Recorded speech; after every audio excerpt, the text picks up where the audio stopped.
থুতনিতে কামড়ের অনুভব হতেই আমার ঘুম ভেঙে গেল। ব্যথায় কুঁকড়ে উঠে থুতনিতে হাত দিতেই সামনে থাকা লোকটি থুতনি থেকে আমার হাত সরিয়ে বিছানায় চেপে ধরে আমার ঠোঁটের উপর হামলা চালালো। যেন ক্রমশ এক জন্মে আমার এই ঠোঁট লোকটির শত্রুতার ভূমিকা পালন করেছিল। তাই এই জন্মে সামনে পেয়ে এই ঠোঁটের উপর অত্যাচারের তার সুদে আসলে মিটিয়ে নিচ্ছে। অন্ধকারে লোকটার চেহারা দেখতে না পারলেও বুঝতে বাকি রইল না লোকটা কে। নিজেকে ছাড়ানোর কোনো উপায় নেই, তবুও হাত মোচড়ানো শুরু করলাম লোকটার থেকে ছাড়া পাওয়ার জন্য। কিন্তু শেষ রক্ষা যখন হলো না, তখন কান্না ছাড়া আমার কাছে আর কিছুই অবশেষ রইল না। ব্যথার চোটে দুই চোখের জল ছেড়ে কাঁদতে লাগলাম। অন্ধকারে আমার চোখের জল গড়ানো বুঝতে পেরে আরমান ভাই এবার আমার ঠোঁট ছেড়ে চোখের দিকে তাকালো।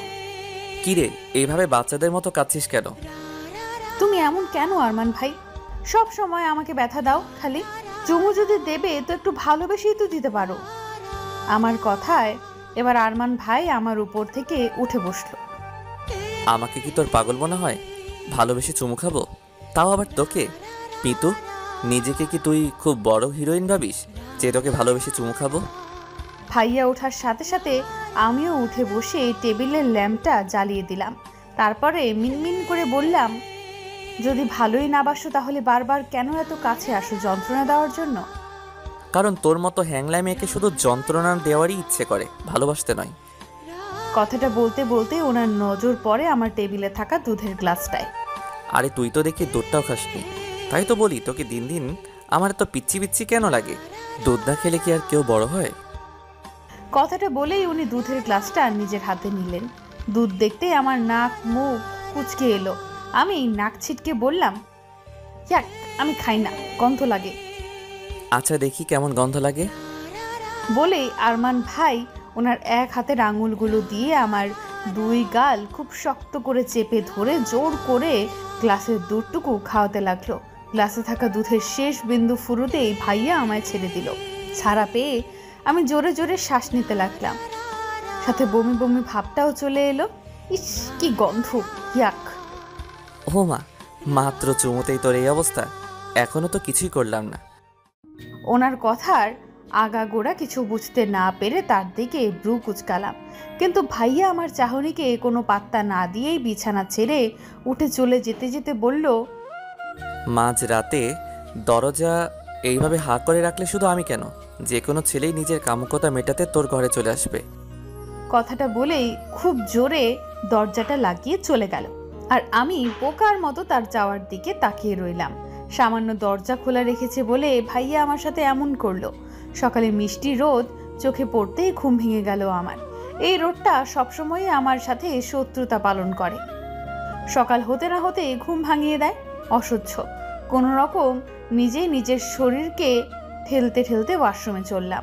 ফ্রেশ হয়ে বেরিয়ে ড্রেসিং টেবিলের সামনে দাঁড়াতেই কাল রাতে ভাইয়ার করা অত্যাচারের ফলাফল বুঝতে পারলাম। ঠোঁট ফুলে মৌচাক হয়ে গেছে, অনেকটা জায়গা কেটে রক্তও জমে গেছে। ইস, রাক্ষস একটা আমার সুন্দর ঠোঁটটার কি অবস্থা করে দিল। এখন আমি এই নিয়ে বাইরে কি করে যাব? কান্না পাচ্ছে, ভীষণ কান্না পাচ্ছে। কোনো রকমে কান্না আটকে টেবিলের উপরে থপ করে বসলাম। কিছু একটা করতে হবে। সকাল থেকে ঘর থেকে বের হইনি, একেবারে কলেজের জন্য রেডি হয়ে বেরোলাম। ঠোঁটের অবস্থা সবার থেকে আড়ল করার জন্য আজ ঠোঁটে ডার্ক লিপস্টিক দিয়েছি। ফ্যাকাশে ঠোঁটেও আর ডার্ক লিপস্টিক মানায় না, তাই চোখেও গাঢ় কাজল লেগেছি। সব দিক দিয়ে একদম ফিট হয়ে ঘর থেকে বেরিয়েছি। বসার ঘরে আসতেই মনে হলো, হ্যাঁ, আমি আমাদের বাড়িতেই আছি। যেই বাড়িটা শুধু একটা বাড়ি নয়, আস্ত চিড়িয়াখানা। আমার বাবারা 4 ভাই, যৌথ পরিবার হওয়ায় বাড়িতে সদস্য এত এত বেশি যে যে কোনো সময় সরকারের লোক এসে গ্রেফতার করে নিয়ে যেতে পারে জনসংখ্যা বৃদ্ধির অপরাধে। আমার বড় আব্বুর ছেলে আরমান ভাই আমাদের সব কাজিনদের থেকে বড়, আর আমার থেকে প্রায় 8 বছরের বড়। তার ছোট বোন লিজা আপু আমার থেকে 5 বছরের বড়। এই মুহূর্তে সে শ্বশুরবাড়ি বাচ্চা কাচ্চা সামলাচ্ছে। আমি টেবিলের সামনে আসতেই থমকে গেলাম। সামনে ভাইয়া খুব মনোযোগ দিয়ে পাউরুটি খাচ্ছে। ইস, প্রতিবারের মতো আজও 100 ভোল্টের ক্রাশ খেলাম। সাদা শার্টটা যেন তার সৌন্দর্য দ্বিগুণ বাড়িয়ে দিয়েছে। গালের খোঁচা খোঁচা দাড়িগুলো দেখলে মনে হয় যেন ওনার গালের জন্যই এই দাড়ি। আর চুলগুলো উফ, দেখলেই ছুঁয়ে দেওয়ার ইচ্ছা করে।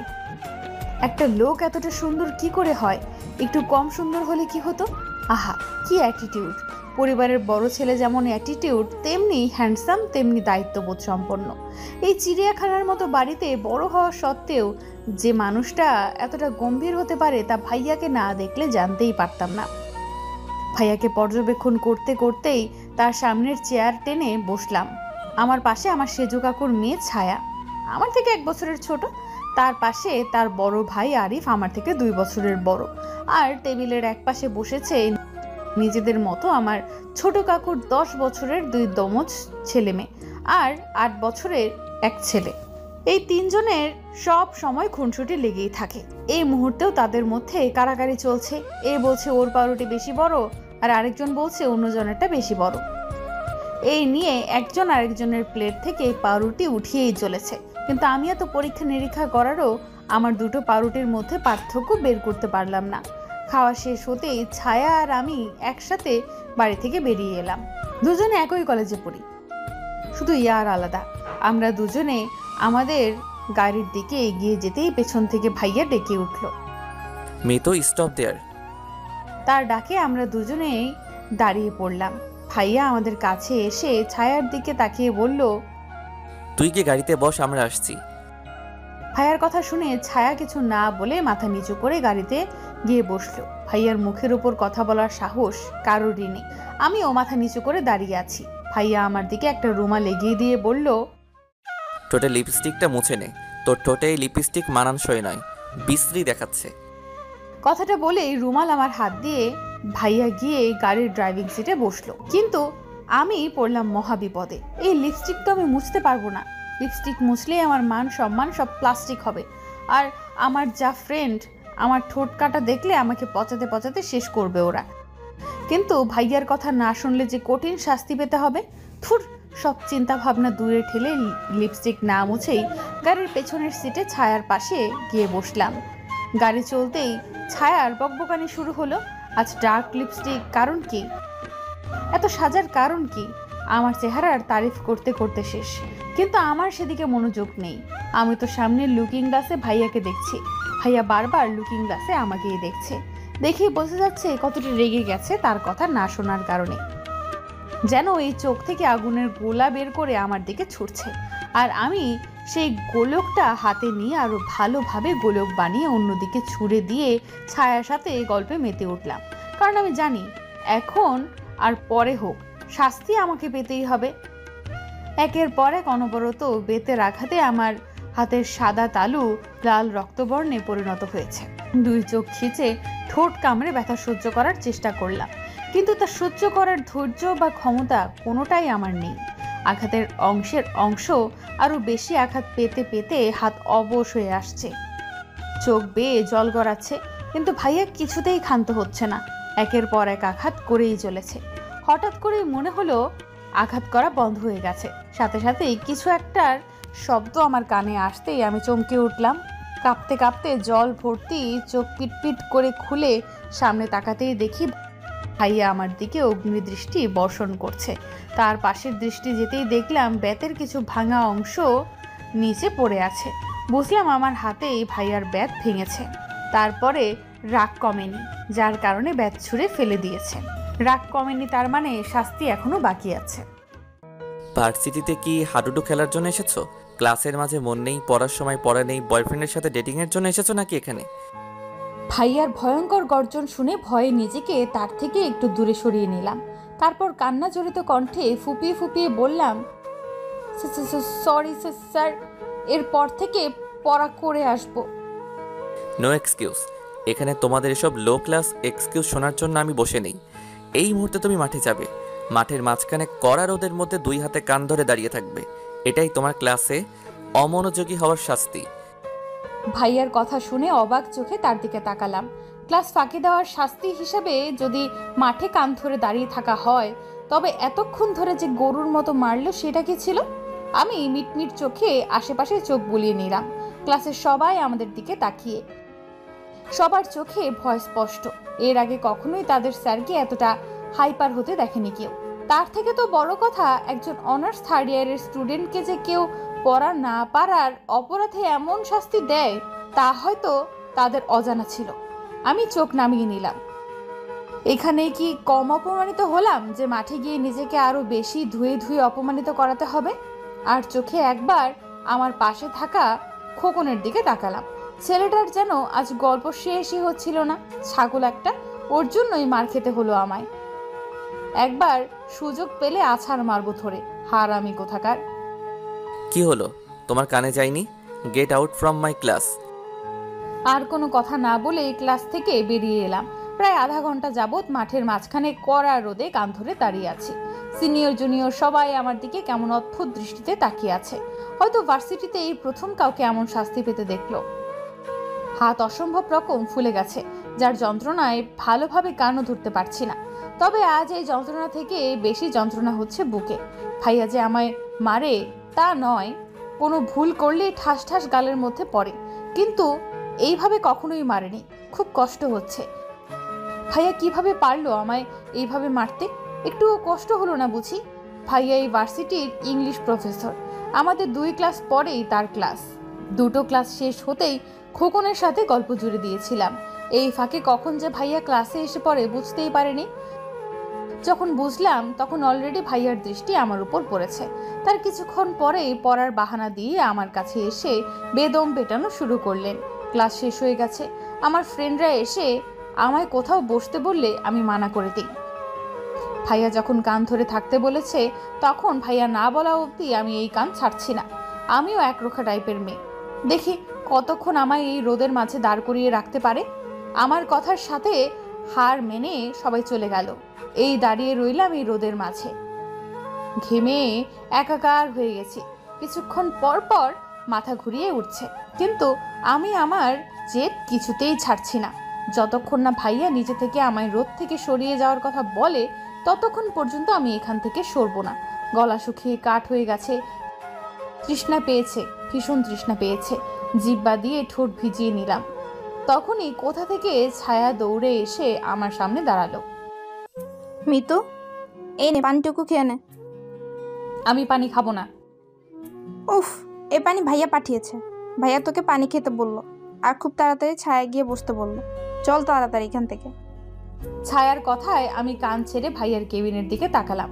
ভাইয়া তার কেবিনের সামনে 2 হাত পকেটে রেখে আমার দিকে তাকিয়েই আছে। তাকে দেখে আমার চোখের বাঁধ ভাঙলো। হয়তো খুব বেশি অভিমান জন্মে গেছে মানুষটার উপর। গাছের নিচে বসে আছি আর চোখে জলেরা ভীষণ অবাধ্য হয়ে গেছে। কিছুতেই আটকে রাখতে পারছি না। আমার পাশে বসে আমার বন্ধুরা আমাকে সান্ত্বনা দিয়েই চলেছে। তখনই খোকন আমার দিকে একটা রুমাল এগিয়ে দিল চোখের পানি মুছে নেওয়ার জন্য। আমিও সুযোগ পেয়ে রুমালে চোখের পানি, শুদ্ধ নাকের পানিটাও ছেড়ে নিলাম। নাকটা অনেকক্ষণ ধরেই শিরশির করছিল। ছাদের এক কোণে দাঁড়িয়ে মেয়েদের লুকোচুরি খেলাটা দেখছি। কি অদ্ভুত এই আকাশ! মানুষের থেকে কত দূরে থেকেও তাদের সুখ, কষ্ট, আবেগ, অনুভূতি কত সহজেই আপন করে নিতে পারে। কত সহজেই একটা মানুষ এই আকাশকে নিজের থেকেও বেশি ভরসা করে ফেলে। যেই কষ্টটা সবার সাথে ভাগ করতে পারে ওই আকাশের সাথে তা ভাগ করে নেয়। আর ওই আকাশ নিঃস্বার্থভাবে সবকিছুর ভাগ নিয়ে নেয়। যেমন আজ আমার ভেতরের সকল অভিযোগ এই আকাশ একের পর এক শুনেই চলেছে। কখনো তো আরমান ভাইয়ের প্রতি থাকা অভিযোগগুলো তাকে শোনাতে পারেনি, আজও পারিনি। তাই আজও এই অভিযোগ শোনার মতো এই আকাশ ছাড়া আর কেউ নেই। 2 চোখের বন্যায় ভাসছে। আজ ভাইয়া যেভাবে কলেজের সবার সামনে আমায় অপমান করলো সেটা না করলেও পারত। সামান্য তার কথা মানেনি বলে এইভাবে শাস্তি দিলেন আমায়। আসলেই কি এই শাস্তিটা আমার প্রাপ্য ছিল? ভাইয়া আমায় কখনো বোঝেনি, নাই বোঝার চেষ্টা করেছে। একবারও ভাবলো না কেন আমি তার কথা মানলাম না? ভাববে কেন? যখন ভালোই বাসে না তখন বুঝতে যাবে কেন? আমি পাগলের মতো তার পেছনে ছুটেছি, আর ছুটবো না। খুব অভিমান জন্মেছে, খুব। কখনো কথা বলবো না তার সাথে, কখনো না। ছাদে রাতের আকাশ দেখতে দেখতেই আমি নিজের ভাবনায় বিলীন ছিলাম। তখনই হঠাৎ মনে হলো আমি হাওয়ায় ভাসছি। ভয়ে আমি হাতের কাছে যা পেলাম সেটাই খামচে ধরলাম। মুহূর্তেই হাত ব্যথায় নাড়া দিয়ে উঠল। নিজেকে সামলে সামনে তাকিয়ে দেখি ভাইয়া। আমি ভাইয়ার কোলে। সাথে সাথেই তার থেকে মুখ ফিরিয়ে নিলাম। কোনো কথাই বলবো না আজ তার সাথে। তবে আমার মুখ ফিরিয়ে নেওয়াতে আরমান ভাইয়ার কোনো হেলদোল হলো বলে মনে হলো না। সে নিজের মতো সামনের দিকে আমায় নিয়ে আমার রুমে নিয়ে এলো। আমাকে বিছানার উপর বসিয়ে ভাইয়া আমার সামনে টুল টেনে বসে আমার দিকে তীক্ষ্ণ দৃষ্টি নিক্ষেপ করলো। আমি সেটাকে না দেখার ভান করে উঠে চলে যেতে চাইলে আরমান ভাই আমার হাত ধরে নিজের সামনে বসিয়ে নিল। আমার হাত ধরায় আমি ব্যথায় কুঁকড়ে উঠলাম, কিন্তু ভাইয়া সেদিকে ভ্রুক্ষেপ না করে আরও শক্তভাবে চেপে ধরলো আমার হাত। এবার আমার প্রাণ যায় যায় অবস্থা। কে যেন বলেছিল তোকে ভালোবাসার মানুষের দেওয়া ব্যথা যতটা গভীর হবে ভালোবাসা ততটাই গভীর হবে। তাই তো হাতে এখন পর্যন্ত মলম লাগাসনি, তাই না? আহ ভাইয়া ছাড়ো, লাগছে আমার। কেন, ব্যথা সহ্য করার ক্ষমতা নেই? আমি এবার কোনো কথা বলার অবস্থাতেই রইলাম না, হ্যাঁ ভ্যাঁ করে কেঁদে দিলাম। এই চুপ, একদম চুপ। এইসব ন্যাকামো করে তুই তোর বয়ফ্রেন্ডের কাছে সিম্প্যাথি পাবি, আমার কাছে নয়। আরমান ভাইয়ের কথা শুনে এবার আমি ব্যথা ভুলে তার দিকে ফ্যাল ফ্যাল দৃষ্টিতে তাকালাম, আর ও আমার হাতটা ঝাটকা মেরে ছেড়ে দিয়ে পকেট থেকে মলম বের করে আমার দিকে এগিয়ে দিল। নে, হাতে লাগিয়ে নে এটা। লাগাবো না, লাগাবো না, লাগাবো না, শুনেছো তুমি? লাগাবো না বলেই বিছানা থেকে উঠে চলে আসতে চাইলে ভাইয়া পেছন থেকে উঠে আমার হাতে হ্যাচকা টান দিতেই আমি টাল সামলাতে না পেরে ভাইয়ার বুকের উপর পড়লাম। এই সুযোগে ভাইয়া এক হাতে আমার কোমরে জড়িয়ে নিজের সাথে মিশিয়ে নিল। ভাইয়ার এত কাছে আসার কারণে আমার দম বন্ধ হয়ে আসার অবস্থা। ভাইয়ার উষ্ণ শ্বাস আমার মুখের ওপর পড়ছে, যা আমার ভেতরে তোলপাড় শুরু করেছে। আমি ধীরে ধীরে নিজেকে ছাড়িয়ে নেওয়ার চেষ্টা করতেই ভাইয়া এবার আমাকে নিজের শরীরের সাথে গভীরভাবে জড়িয়ে নিল। আমি আর ভাইয়ার চোখে চোখ মেলানোর অবস্থাতে রইলাম না। ভাইয়ার এত কাছে আসতেই অস্বস্তিতে আমার দম যায় যায় অবস্থা। ভাইয়া প্লিজ দূরে যাও, আমার অস্বস্তি হচ্ছে। আমি কাছে এলেই বুঝি তোর অস্বস্তি হয়? খোকন যখন তোর ক্লোজ হয় তখন অস্বস্তি হয় না? এখানে খোকন কোথা থেকে আসছে? আসছে, আসার কারণ আছে বলেই আসছে। এই মেয়ে এত বেখেয়ালি কেন তুই? কে তোর দিকে কোন নজরে তাকাচ্ছে সেটাও বুঝিস না? ভাইয়ার কথার সব কিছু আমার মাথার উপর দিয়ে গেল, যার কারণে আমি তার চোখের দিকে অবাক হয়ে তাকালাম। আমার চাহনি দেখে ভাইয়া এক হাতে আমার পেছনের চুল আঁকড়ে ধরে আমার ঠোঁটের কাটা অংশে তার ঠোঁটের আলতো করে পরশিকে দিল। ভাইয়ার স্পর্শে আমি কেঁপে উঠলাম, পুরো শরীরে যেন বিদ্যুৎ খেলে গেল। অবশেষে চোখ খুলতেই অনুভব করলাম ভাইয়া আমার ঠোঁটে নিজের ঠোঁট দখল করে নিয়েছে। এবার যেন আমার পুরো শরীর অবশ হয়ে যাচ্ছে। তারপরেও নিজেকে ভাইয়ার বাঁধন থেকে ছাড়ানোর জন্য তার বুকে ধাক্কা দিচ্ছি, কিন্তু এতে করে ভাইয়া আরও বেশি আমাকে নিজের গভীরে ডুবিয়ে নিয়ে যাচ্ছে। এবার আমি আর নিজেকে ছাড়ানোর চেষ্টা করলাম না, ডুবে গেলাম তার ভালোবাসার পরশের মাঝে। যতই অভিমান করি না কেন, ভালো তো এই মানুষটাকেই বাসি। বেশ কিছু সময় পর ভাইয়া আমার ঠোঁট ছেড়ে গলায় নেমে গেল। গলার নিচে থেকে আমার কালো তিলটা একটু জোরে কামড় বসাতেই আমি ব্যথায় কুঁকড়ে উঠলাম। ভাইয়া এবার আমার গলা থেকে মুখ তুলে আমার চোখের দিকে তাকিয়ে মাতাল করা কণ্ঠে বলল, আমি চাই না আমার জিনিসে অন্য কারো বাজে নজর পড়ুক। নিজের জন্য নয়, আমার জন্যও তো নিজের খেয়াল রাখতে পারিস। ভাইয়ার কথা শুনে আমার বুক ধুকধক করে উঠল। এই প্রথমবার ভাইয়া আমায় নিজের বলে সম্বোধন করলো। ভালোবাসো আমায়? কথাটা বলেই ভাইয়ার চোখের দিকে তাকালাম উত্তর খোঁজার চেষ্টায়, কিন্তু আরমান ভাই আমার সব চেষ্টায় জল ঢেলে আমায় বিছানার উপর ছুঁড়ে ফেলে বলল, বয়স কত তোর? এই বয়সে প্রেম প্রীতির কথা ভাবিস? লজ্জা করে না? আগে বড় হয়ে নে, তারপর না হয় এসব কথা বলতে আসিস। আর তার আগে হাতে মলমটা লাগিয়ে নে। এটাও তুমি নিজে লাগিয়ে দেবে না? মারার সময় তো নিজের হাতেই মেরেছিলে। চাকর নই তোর যে মলম লাগিয়ে দেব। ইচ্ছে হলে মলম লাগা, না হলে ছুঁড়ে ফেলে দে। কথাটা বলেই গটগট করে রুম থেকে বেরিয়ে গেল আরমান ভাই। আমি অবাকের চরম সীমায়। কি এমন বললাম যার কারণে এত রাগ দেখালো? তবে যাই হোক, ভাইয়া আমায় এটা বলেনি যে ও আমায় ভালোবাসে না। বলেছে আমার বয়স হয়নি, কিন্তু আমি তো 18+। আর কত বড় হতে হবে আমায়? আর যদি প্রেম করারই বয়স হয়নি, তাহলে যে ও আমায় এইভাবে যখন তখন চুমু খায় সেটার বয়স হয়েছে আমার? ধুর বাবা, যতই ভাবছি ততই কনফিউশন। আর ভাববো না, তাতে যা হয় হোক। আমার কি? আমি তো জানি আরমান ভাই আমায় কতটা ভালোবাসে, শুধু সেটা মুখে স্বীকার করে না। আর আমি তো তার মুখ থেকে শোনার জন্য পাগল হয়ে আছি। ইস, যখন ভাইয়া আমায় ভালোবাসি বলবে তখন আমার অনুভূতিটা কেমন হবে ভাবতেই গা শিরশির করে উঠছে। উফস, সকাল হতেই আমি আরমান ভাইয়ের ঘরে উকি মারা শুরু করলাম। একটু দেখে তো নেই কি করছে এই লোকটা। তার ঘরের দরজা খুলে মাথা ভেতরের দিকে উকি মারলাম, কিন্তু এ কি, আরমান ভাইয়া কোথায়? পুরো রুমের কোথাও নেই। হতাশ হয়ে যখন চলে আসব তখনই দেখলাম ভাইয়া ওয়াশরুম থেকে বেরিয়ে এলো, হাতে টাওয়ালটা দিয়ে মাথার চুলগুলো ঝাড়ছে। খালি বুক, একটা কাঁচা হলুদ গ্যাবার্ডিন এবং গ্যাবার্ডিনের প্যান্ট পরা অবস্থায় রয়েছে।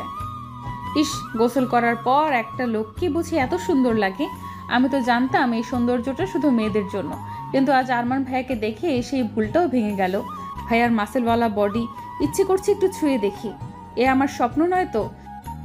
একমাত্র স্বপ্নের রাজকুমারী এতটা সুন্দর হতে পারে। ভাইয়া ওয়াশরুম থেকে বেরিয়ে কাবার্ডের দিকে এগোতেই আমার মাথায় দুষ্টু বুদ্ধি খেলে গেল। ভাইয়ার কাবার্ড খুলতেই আমি তার হাতে নিজের দিকে নিয়ে সোজা তার সামনে দাঁড়ালাম। সামনে আরমান ভাই, পেছনে খোলা কাবার্ড, আর দুই দিকে ওনার দুই হাত আমাকে তার বন্দিনী করে রেখেছে। নিজেকে তার বন্দিনী করতে পেরে সত্যি আজ নিজের প্রতি ভীষণ গর্বিত গর্বিত অনুভব হচ্ছে। তুই? কেন, অন্য কারো আসার কথা ছিল বুঝি? আমার কথা শুনে আরমান ভাই চোখ মুখ শক্ত করে আমার দিকে এক কদম এগিয়ে বলল, তুই আমার ঘরে কি করছিস? এই এই কথায় কথায় এরকম আমার কাছে আসার বাহানা একদম খুঁজবে না বলে দিচ্ছি। তুমি আমার অনেক ক্ষতি করেছো। আচ্ছা, কি কি ক্ষতি করেছি শুনি। যাতে দাঁত চেপে কথাটা বলতেই আমি আমার ঠোঁট, গলা আর হাত দেখিয়ে বললাম, দেখো কত কত জায়গায় ক্ষত করেছো তুমি আমার। ভীষণ ব্যথা হচ্ছে আমার, আর তাই আমাকে ব্যথা দেওয়ার অপরাধে আজ পানিশমেন্ট পেতেই হবে। হোয়াট? পানিশমেন্ট? তাও আবার আমি? হ্যাঁ তুমি। একটু দূরে গিয়ে দাঁড়াও। আরমান ভাইয়ের বুকে এক আঙুল রেখে তাকে একটু দূরে সরিয়ে দিয়ে আমি উল্টো ঘুরে কাবার্ডের কাপড় এদিক ওদিক করা শুরু করলাম। কি করছিস কি মিতু তুই? আমার কাপড় চোপড় এইভাবে অগোছালো করছিস কেন? আমি ভাইয়ার কথায় কান্না দিয়ে কাপড় অগোছালো করতে ব্যস্ত হয়ে রইলাম। প্রায় বেশ কিছুক্ষণ খোঁজার পর আমি একটা ফ্যাকাশে রঙের শার্ট হাতে ভাইয়ার দিকে ঘুরে দাঁড়ালাম। আজ এই শার্টটা পরেই তুমি ভার্সিটিতে যাবে, আমার পছন্দের রং। তুই কোন জাতের চোখ নিয়ে ঘোরাফেরা করিস? এটাও কারো পছন্দের রং কি করে হতে পারে? আমি কিচ্ছু জানি না, তুমি এটা পরবে মানে এটাই পরবে। ইম্পসিবল, আমি এটা পড়ছি না, সর আমার সামনে থেকে। আচ্ছা, কি করে না পরো আমিও দেখি। বলেই কাবার্ডের লকে লেগে থাকা চাবিটা ঘুরিয়ে কাবার্ড লক করে চাবিটা খুলে হাতে নিয়ে আরমান ভাইয়ের সামনে থেকে সরে এলাম। এবার আপনি কি পরবেন? এই শার্ট ছাড়া আপনার কাছে কোনো উপায়ও নেই। মিতু, খুব বাড়াবাড়ি করছিস কিন্তু। চাবি দে আমাকে। না, দেব না। মিতু, স্টপ দেয়ার। চাবি আমায় দে, নয়তো খুব খারাপ হয়ে যাবে কিন্তু। যা হওয়ার হোক, আমি চাবি দেব না মানে দেব না। আরমান ভাইয়া আমাকে ধরার চেষ্টা করছে, কিন্তু আমি কখনো টেবিলের আড়ালে যাচ্ছি তো কখনো বিছানার আড়ালে। আমি জানি এই ঘরে থাকলে আমায় ধরা পড়তেই হবে, তাই আমি সুযোগ বুঝে ঘর থেকে বের হওয়ার জন্য দরজার দিকে পা বাড়াতেই পেছনে কেউ আমার হাতে হ্যাচকা টানে সোজা পাশের দেওয়ালে চেপে ধরলো। হঠাৎ এমন হওয়ায় আমি ভয় পেয়ে যাই। ভয়ের চোটে আপনা থেকেই চোখ দুটো বন্ধ হয়ে আসে।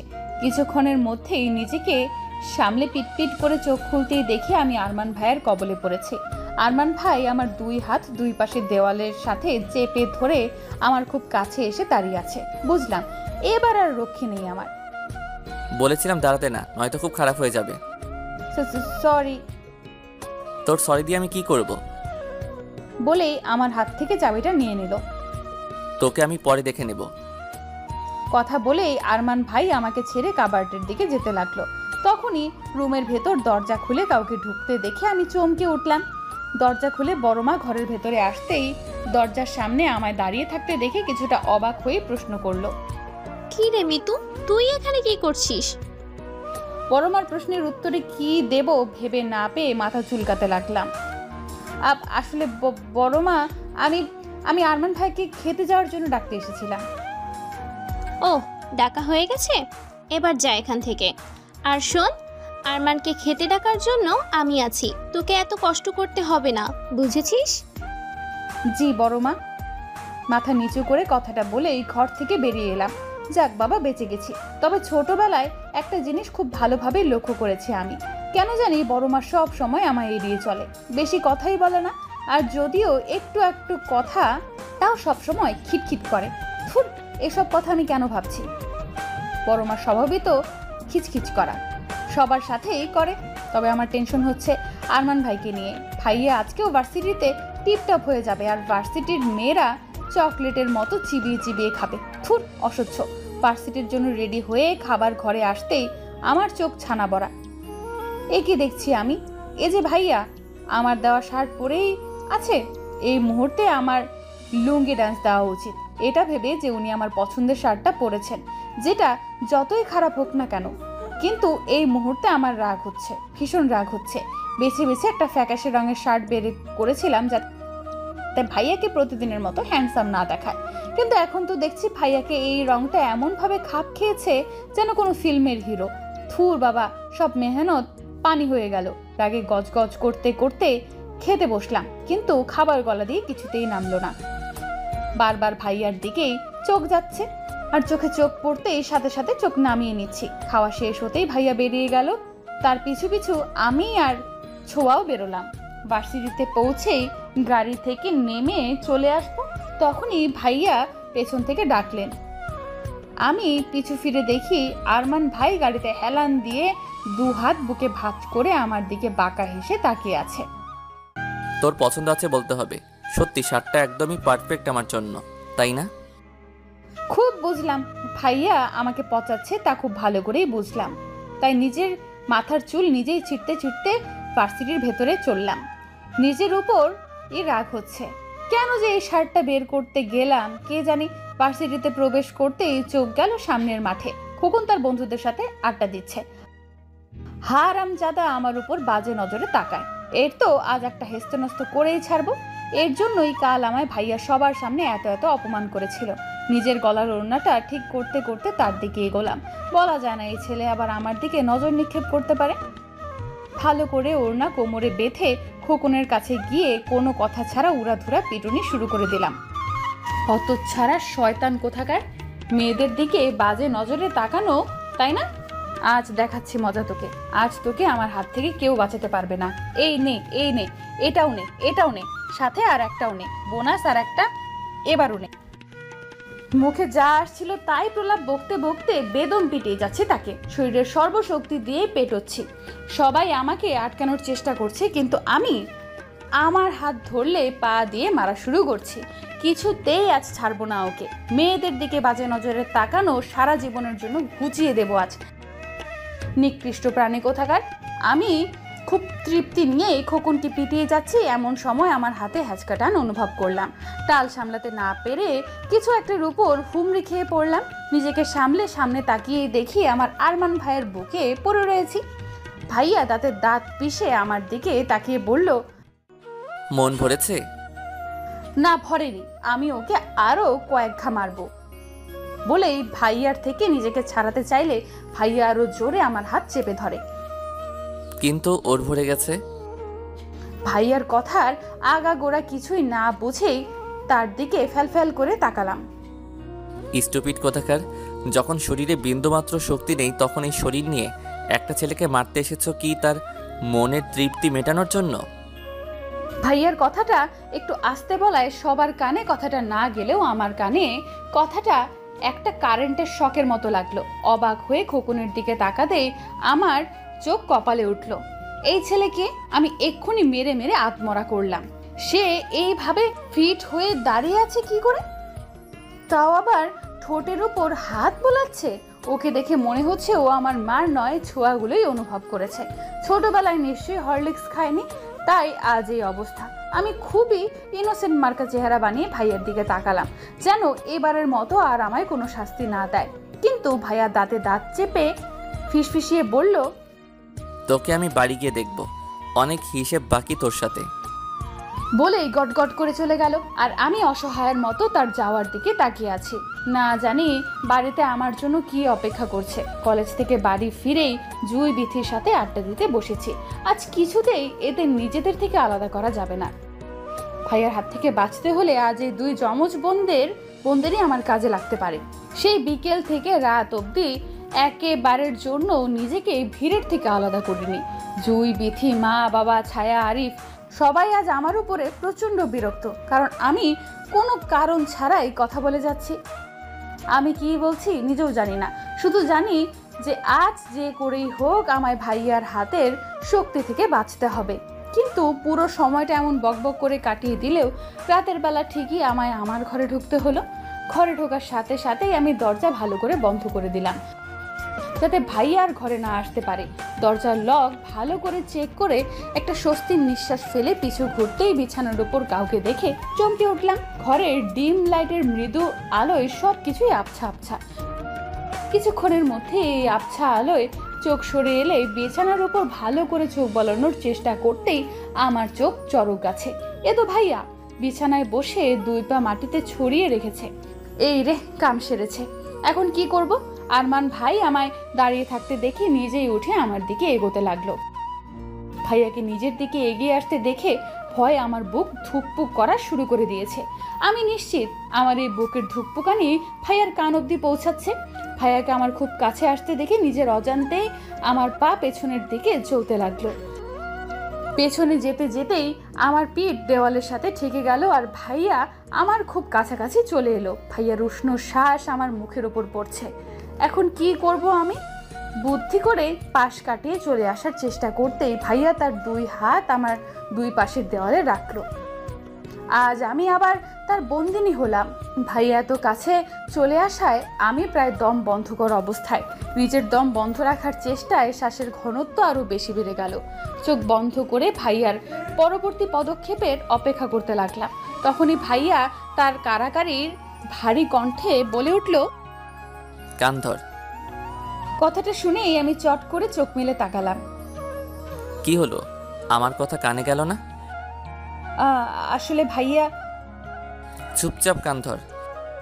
বুঝলাম, কান ধরা ছাড়া আর কোনো উপায় নেই। কলেজেও মাস্টারগিরি খাটাবে, আবার বাড়িতেও খাটাবে, অসহ্য। মনে মনে হাজার গালি দিতে দিতে আমি দুই হাতে কান ধরলাম। এবার ভাইয়া গিয়ে আয়েশ করে বিছানার উপর বসতে বসতে বলল, এবার এক পা উপরে তোল। লাও ঠেলা, কান ধরতেই শেষ নয়, এখন আবার পাও উপরে তুলতে হবে। আজ তো আমি গেছি, কেন যে এই হারামিটাকে মারতে গেলাম কে জানে। আমি নিশ্চিত আজ আর পায়ের ব্যথায় রাতে আমার ঘুম হবে না। প্রায় 2 মিনিট এক পায়ে দাঁড়িয়ে থেকে আমার পা ধরে এসেছে। তারপরও জোর করে আরও 1 মিনিট দাঁড়িয়ে থাকার পর আর পারলাম না। ব্যথা হয়ে বাম পা ফেলে ডান পা না উপরে তুলে বললাম, মানে পা এক্সারসাইজ করে নিলাম। আরে বা, ভাইয়া তো কিছুই বুঝতে পারলো না, অন্ধকারে হয়তো লক্ষ্য করেনি। আমার তো বেশ ভালোই লাগছে। প্রায় আধা ঘন্টা ধরে কান ধরে এক পায়ে দাঁড়িয়ে আছি, আর আধা ঘন্টা আমি প্রায় 15-16 বারের মতো পা এক্সারসাইজ করেছি, আর ভাইয়া সেটাও বুঝতে পারেনি। ইস, কি যে ভালো লাগছে, কি সুন্দর একটা শাস্তি। এমন শাস্তি পেলে তো আমি সারা জীবন অপরাধ করেই যাব। আমি দাঁড়িয়ে দাঁড়িয়ে মনে মনে প্রলাপ বকছি, এমন সময় ভাইয়ার কণ্ঠ কানে এলো, মিতু এদিকে আয়। আমিও কান ছেড়ে লাফাতে লাফাতে ভাইয়ার সামনে গিয়ে দাঁড়ালাম। শাস্তি শেষ ভাইয়া? এইটুকু শাস্তি ছিল বুঝি? আমি তো আরো কিছুক্ষণ থাকতে পারতাম। এবার ভাইয়া শোয়া থেকে উঠে বসে বলল, শাস্তি শেষ কোথায়? এখনো তো শুরুই করলাম না। ভাইয়ার কথায় আমি যেন আকাশ থেকে পড়লাম। বলে কি লোকটা, শাস্তি এখনো শুরুই হয়নি? তো আমি এতক্ষণ কান ধরিয়ে এক পায়ে দাঁড় করিয়ে রাখার কারণ কি ছিল? শাস্তি শুরু হয়নি? কয়বার পা বদলেছিস? তওবা তওবা, আমি আর পা বদলিয়েছি? কি যে বলো না ভাইয়া। তাই নাকি? কিন্তু আমি যে শুনলাম 20 বার পা এক্সচেঞ্জ করেছিস। এমনই না, আমি তো মাত্র 16 বারই। ইসরে, এ আমি কি বলে ফেললাম। মিতু রে, তোর মাথায় সত্যি গোবর ছাড়ার কিছুই নেই। ফুর, আস্ত গাধি একটা তুই। নিজেকে ইচ্ছে মতো গালাগালি করে চোখ পিটপিট করে ভাইয়ার দিকে তাকালাম। অন্ধকারে খুব ভালো করেই বুঝলাম ও আমার দিকে বাঁকা হেসে তাকিয়ে আছে। আসলে সরি ভাইয়া, আসলে। কথাটা বলতে বলতে ভাইয়াকে উঠে আমার দিকে এগোতে দেখে আমার কথা গলার মধ্যেই আটকে গেল। কাপা কাপা গলায় কিছু বলতে যাব, তার আগেই ভাইয়া আমার সাথে হ্যাচকা টান মেরে নিজের সাথে মিশিয়ে নিল। এবার আমার প্রাণ যায় যায়, কি করব কিছুই মাথায় আসছে না। শুধু পরবর্তীতে কি হয় তা দেখা ছাড়া আমার কাছে আর কোনো উপায় নেই। ভাইয়া নিজের মুখ আমার দিকে এগোতেই আমি দু চোখ খিচে বন্ধ করে নিলাম। সাথে সাথে কানের উপর ভাইয়ের উষ্ণ শ্বাস অনুভব করলাম। এখন এই 16 বার তুই নিজে থেকে আমার ঠোঁটে চুমু দিবি। ভাইয়ার ফিসফিস কণ্ঠটা যত না আমার হৃদস্পন্দন কাঁপিয়ে দিল, তার থেকে বেশি চমক দিল ভাইয়ার বলা কথাটা। কি বলছে এসব ভাইয়া? আমি নিজে থেকে ভাইয়াকে চুমু? না না, এটা অসম্ভব, আমি কিছুতেই পারবো না। এটাও কোনো কথা হলো? আমি নিজে থেকে কি করে? না না, এটা একেবারে ইম্পসিবল, আমি পারবো না। আমার ভাবনার মাঝে ভাইয়া আমাকে ছেড়ে বিছানায় গিয়ে আহ্লাদি স্বরে বলল, দেখ মিতু, যা করার তাড়াতাড়ি কর, বেশি ভাবতে যাস না, কারণ তুই জানিস যদি আমি নিজে থেকে কিছু করি তবে সেটা তোর জন্য কতটা কষ্টকর হবে। ভাইয়া প্লিজ এমন করিস না, আমি পারবো না। যত কথা বলবি শাস্তি ততই ডাবল হবে। ভাইয়া প্লিজ। আর একটা কথা বললে 20টা চুমু দিতে হবে। এবার আমি চুপ করে গেলাম। জানি ভাইয়ার সাথে কথা বলে কোনো লাভ নেই, সেই আমাকেই তার ভুক্তভর দিতে হবে। এখন মনে হচ্ছে কেন যে পা বদলাতে গেলাম, এখন তারও প্রায়শ্চিত্ত করতে হচ্ছে। মনের মধ্যে অস্থিরতাটা বেড়ে চলেছে, অস্বস্তিতে গা জ্বলে পুড়ে কয়লা বনে যাচ্ছে। তারপরও ধীর পায়ে ভাইয়ার দিকে এগোতে লাগলাম। ভাইয়ার থেকে একটু দূরত্ব বজায় রেখে দাঁড়ালাম। তারপর চোখ বন্ধ করে একটু ঝুঁকে ভাইয়ার ঠোঁটে আলতো করে ঠোঁট ছোঁয়ার সাথে সাথেই সরে দাঁড়ালাম। মুহূর্তেই বুকের ধুকপুকানিটা 1000 গুণে বেড়ে গেছে। চোখ বন্ধ করে জোরে জোরে শ্বাস নিয়ে নিজেকে শান্ত করে আবার তার ঠোঁটের দিকে এগোলাম। এবার আর একটা চুমু দিয়ে সরে এলাম না, নিজেকে শক্ত করে আরো একটা চুমু দিলাম। ধীরে ধীরে মনের সংকোচ বোধটা কাটতে লাগলো। খুব সহজভাবে যখন একের পর এক চুমু দিতে লাগলাম, ঠিক তখনই আরমান ভাই আমার পেছনের চুল আঁকড়ে ধরে আমায় বিছানায় শুইয়ে দিয়ে নিজেও আমার উপর আধশোয়া হয়ে আমার ঠোঁট করে নিল নিজের দখলে। ভাইয়াকে আটকানোর চেষ্টা করলে ভাইয়া এক হাতে আমার হাত বিছানায় চেপে ধরল। এবার আমি বেকুব বনে গেলাম, আর ভাইয়া নিজের মতো করে আমার ঠোঁটের উপর তার শাসন চালাতে লাগলো। ভাইয়া যখন তার নেশায় নেশাগ্রস্ত, তখনই দরজায় কেউ একটা নক করলো। দরজা ধাক্কানোর শব্দে আমি চমকে উঠলাম। নিজেকে ভাইয়ার কবল থেকে ছাড়ানোর চেষ্টা করছি, কিন্তু ভাইয়ার তাদের কোনো ভ্রুক্ষেপ হচ্ছে বলে মনে হচ্ছে না। যেন দরজা ধাক্কানোর শব্দ তার কান অব্দি পৌঁছাচ্ছেই না। এদিকে দরজা ধাক্কানোটাও ক্রমাগত বেড়েই চলেছে। এবার মনে হচ্ছে আমি কেঁদেই দেব। কি রকম একটা অবস্থায় পড়লাম আমি। একদিকে আরমান ভাই, অন্যদিকে দরজার পেছনের আগন্তুক। না জানি দরজার পেছনে কে দাঁড়িয়ে আছে, আর যদি সে আমাকে আর ভাইয়াকে এক ঘরে দেখে নেয় তাহলে কেলেঙ্কারিটাই না হয়ে যাবে। বেশ কিছুক্ষণ পরেই ভাইয়া আমায় ছেড়ে দিয়ে উঠে বসলেন, আর আমি ছাড়া পাওয়ার সাথে সাথে এক লাফে উঠে দাঁড়ালাম। দরজায় ধাক্কা ক্রমাগত বেড়েই চলেছে। একটা বড় সড়ো ঢোক গিলে ভাইয়ার দিকে অসহায় দৃষ্টিতে তাকালাম। এখন কি হবে? কেউ যদি এত রাতে আপনাকে আমার সাথে দেখে ফেলে, সর্বনাশ হয়ে যাবে। আমি কথাটা বলেই দুশ্চিন্তায় সহিত বললাম, ভাইয়ার ততটা দুশ্চিন্তা হলো বলে মনে হলো না।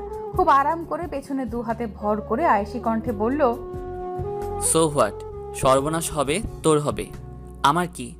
আমি তো ছেলে মানুষ না, এটা ওটা বলে কাটিয়ে দিব। তবে তোর কি অবস্থা হবে সেটা তুই ভাব। ভাইয়ার কথা শুনে এবার আমার রাগ হলো, প্রচন্ড রকমের রাগ হলো। একটা মানুষ এতটা নিষ্ঠুর স্বার্থপর কি করে হতে পারে? খারাপ, খুবই খারাপ লোক একটা। কেন যে এর ভালোবাসায় হাবুডুবু খেলাম কে জানে।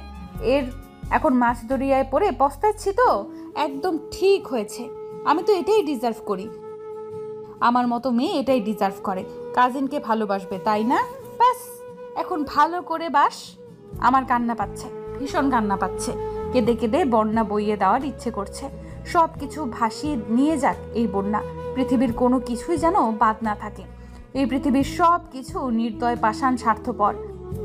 আমার ভাবনায় বিচ্ছেদ ঘটিয়ে আবারও দরজার ধাক্কার গতি বেড়ে গেল। এমনভাবে ধাক্কাচ্ছে যেন এক্ষুনি দরজা ভেঙে ফেলবে। কোনো উপায় না পেয়ে বাধ্য হয়ে গুটি গুটি পায়ে এগিয়ে গেলাম দরজার দিকে। দরজা খুলতে হুড়মুড় করে বড় মা ঘরের ভেতর ঢুকে এলো। বড় মাকে দেখে ভয়ে আমার বুকের স্পন্দন থমকে গেল। এখন কি হবে? বড় মা তো ভাইয়াকে দেখে ফেলবে। কথাটা ভাবতেই বিছানার দিকে চোখ যেতেই আরমান ভাই ওখানে নেই। ও মা, গেল কই লোকটা? এক্ষুনি এখানে ছিল, ভ্যানিশ ট্যানিশ হয়ে গেল নাকি? তবে যাই হোক না কেন, আমি তো এই যাত্রায় বেঁচে গেলাম, এটাই ঢের বাবা। একটা স্বস্তির নিঃশ্বাস ফেলে বড় মার দিকে তাকাতেই বড় মা আমার দিকে তীক্ষ্ণ দৃষ্টিতে তাকিয়ে বলে উঠল, এতক্ষণ ধরে কি করছিলি? দরজা খুলছিলি না কেন? আসলে বড় মা খুব ঘুম পেয়েছিল, তাই ঘুমিয়ে পড়েছিলাম। তুমি দরজা ধাক্কা দিচ্ছ, আমি তো বলতেই পারবো না। তাই নাকি? তা এমন কি মরার ঘুম ঘুমোচ্ছিলি যে এত ধাক্কানোর পরও তোর ঘুম ভাঙেনি? এসব কথা বাদ দাও, তুমি বলো এত রাতে তুমি আমার ঘরে কি করছো? মিনমিন করে কথাটা বলতেই বড় মা গর্জন করে উঠল। আরমান কোথায় বলতে পারবি? কথাটা শুনেই আমি চমকে উঠলাম। বড় মা এদিক ওদিক নজর দিচ্ছেন। আরমান ভাই কোথায় আমি কি করে বলবো? আমি তো ঘুমিয়েছিলাম। কেন, কি হয়েছে? না কিছু না, আরমান আর ঘরে নেই, তাই ভাবলাম এখানে এসেছি কিনা। তুই ঘুমো, আমি যাই। কথাটা বলেই বড় মা ঘর থেকে বেরিয়ে গেল, আর আমি সাথে সাথে দরজা লাগিয়ে ঘরের লাইট জ্বালিয়ে দিলাম। খাটের তলা, টেবিলের তলা, বাথরুম, আলমারির পেছনে সব জায়গায় খুঁজেও ভাইয়াকে কোথাও খুঁজে পেলাম না। গেল কোথায় লোকটা? ঘরের এদিক ওদিক দেখতে দেখতে বারান্দায় আসতে দেখি ভাইয়া আমার বারান্দার নিচে দাঁড়িয়ে আমার দিকে তাকিয়ে আছে। তার মানে ভাইয়া পাইপ বেয়ে নিচে নেমে গেছে। আমাকে এক নজর দেখেই ও সেখান থেকে চলে গেল। বুঝলাম ভাইয়া এবার সদর দরজা দিয়ে ঘরের ভেতরে ঢুকবে। বুকের ওপর এক হাত রেখে একটা স্বস্তির নিঃশ্বাস ছাড়লাম। খুব বড় বাঁচা বেঁচে গেছি আজ। নিজের ঘরে এসে ড্রেসিং টেবিলের নিচের প্রতিবিম্বর উপরে নজর পড়লো আমার। আমি এক পা দুপা করে আয়নার সামনে দাঁড়ালাম। আমি যে আহামরি সুন্দর তা তো নয়, গায়ের রং একটু চাপা, শুধু একটু না, অনেকটাই চাপা। তারপরও আরমান ভাই আমায় কতটা ভালোবাসে। শুনেছি ভালোবাসার মানুষের অনুভূতি নাকি চোখে দেখেই বোঝা যায়। আমিও বুঝেছি আরমান ভাইয়ের চোখে আমার জন্য ভালোবাসা দেখেছি, আর এই অনুভূতিটা সেই ছোটবেলা থেকেই দেখে এসেছি। কিন্তু আমি যে তার মুখ থেকে শোনার জন্য ছটফট করছি। আমার অস্থিরতাটা কি ভাইয়া বোঝে না?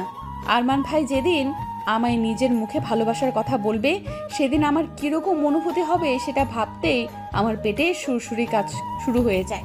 ইস, তখনকার অনুভূতিটা কি সুন্দরই না হবে। লজ্জায় নিজের প্রতিবিম্বর দিকে তাকাতেই পারছি না। দু হাতে নিজের মুখ ঢেকে নিলাম। ইস, কি লজ্জা। নিজের ক্লাসে বসে এক নাগারে লিখে যাচ্ছি। কি লিখছি জানি না, শুধু যা মনে আসছে তাই লিখে যাচ্ছি। আজ আমাকে লিখতেই হবে। লিখে লিখে হাত ক্ষয় হয়ে যাক, তবুও আমায় লিখতেই হবে। কিন্তু আমার এই লেখার মাঝে বাদ সাধলো সুমন। বেটা আমার কলমটাই কেড়ে নিল। এই চাংরা, কি করছিস? কি কলম নিলি কেন আমার? বেশ করেছি, নিয়েছি, ইচ্ছে হলে আরো নেব। এই কলম কি তোর বাপের সম্পত্তি নাকি? ইচ্ছে হলো আর নিলি? দে আমাকে আমার কলম, লিখবো আমি। আহারে, লিখবো আমি? পড়াশোনায় তো নবঘণ্ট। এখন ইনি আমাদের লেখালেখি দেখাতে এসেছেন।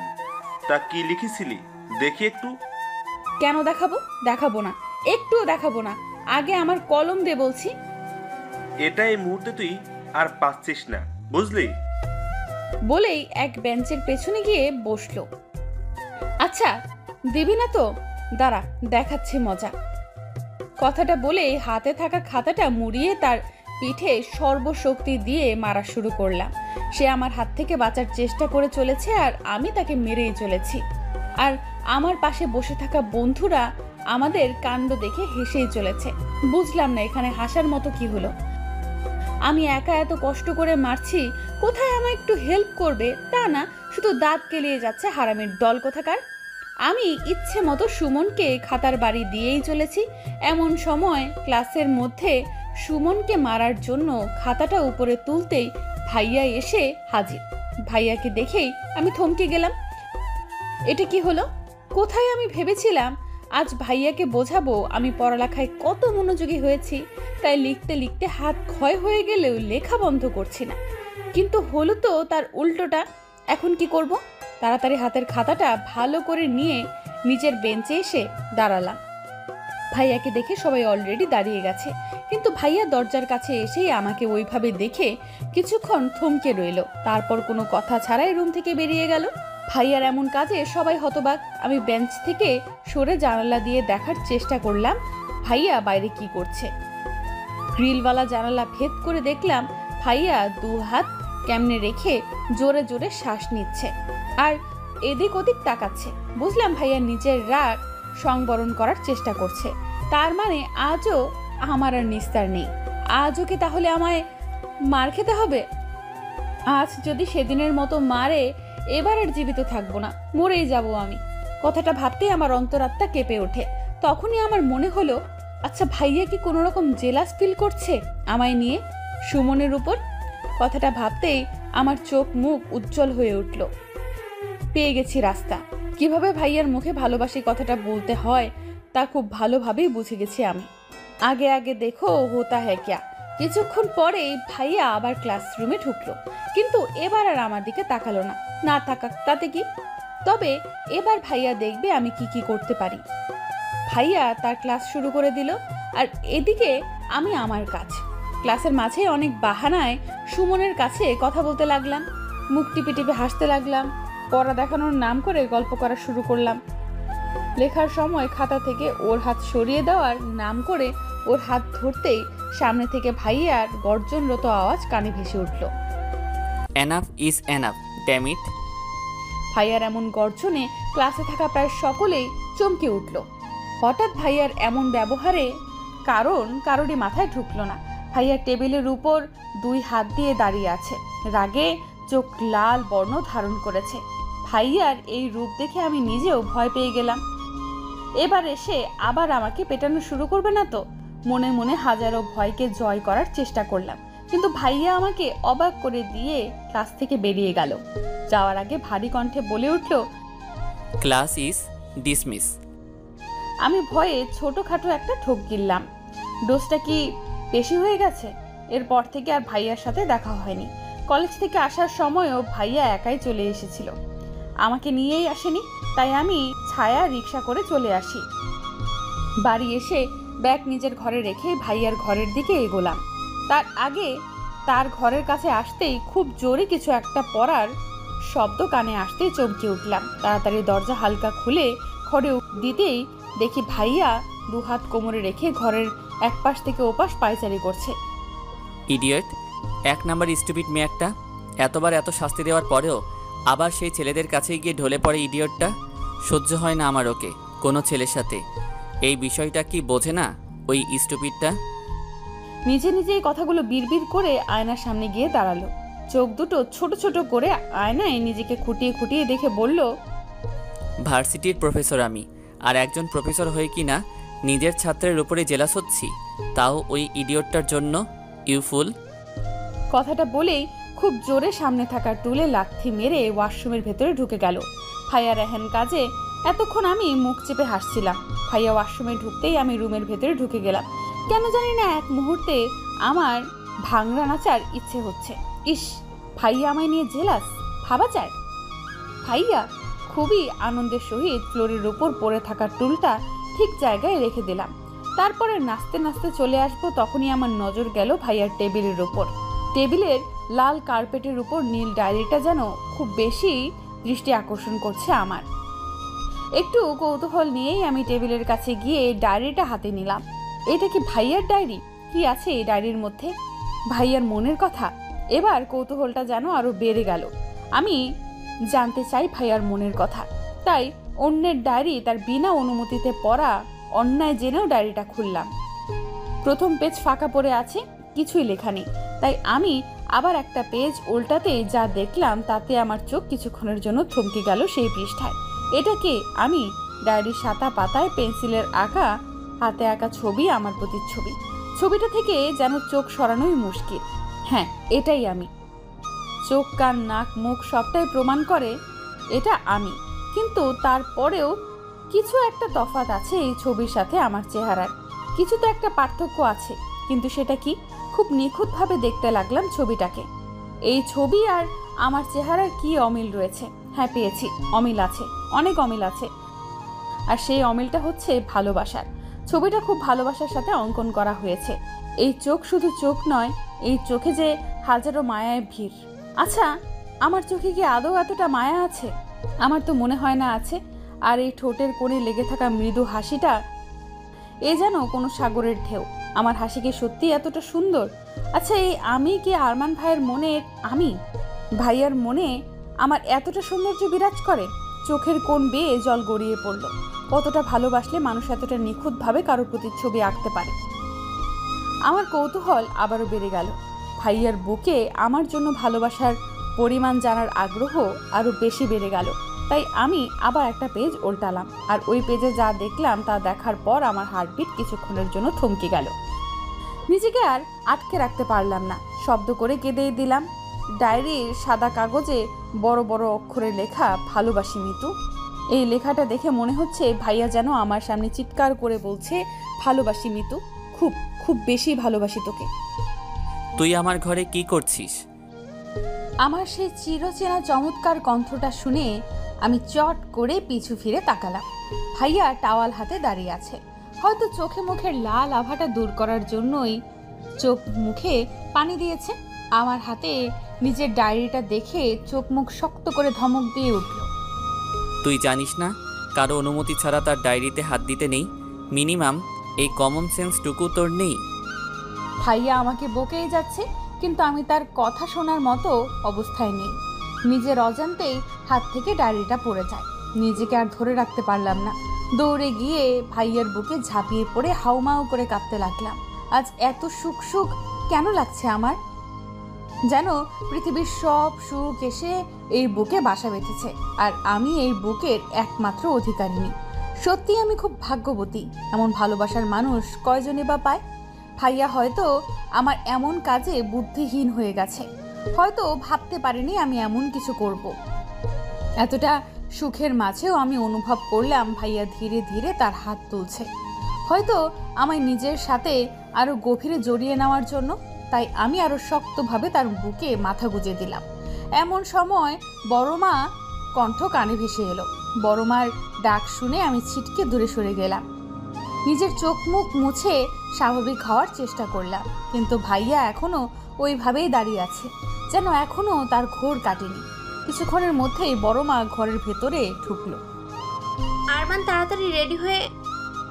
আমাকে দেখেই বড় মা কথা বলা থামিয়ে দিল।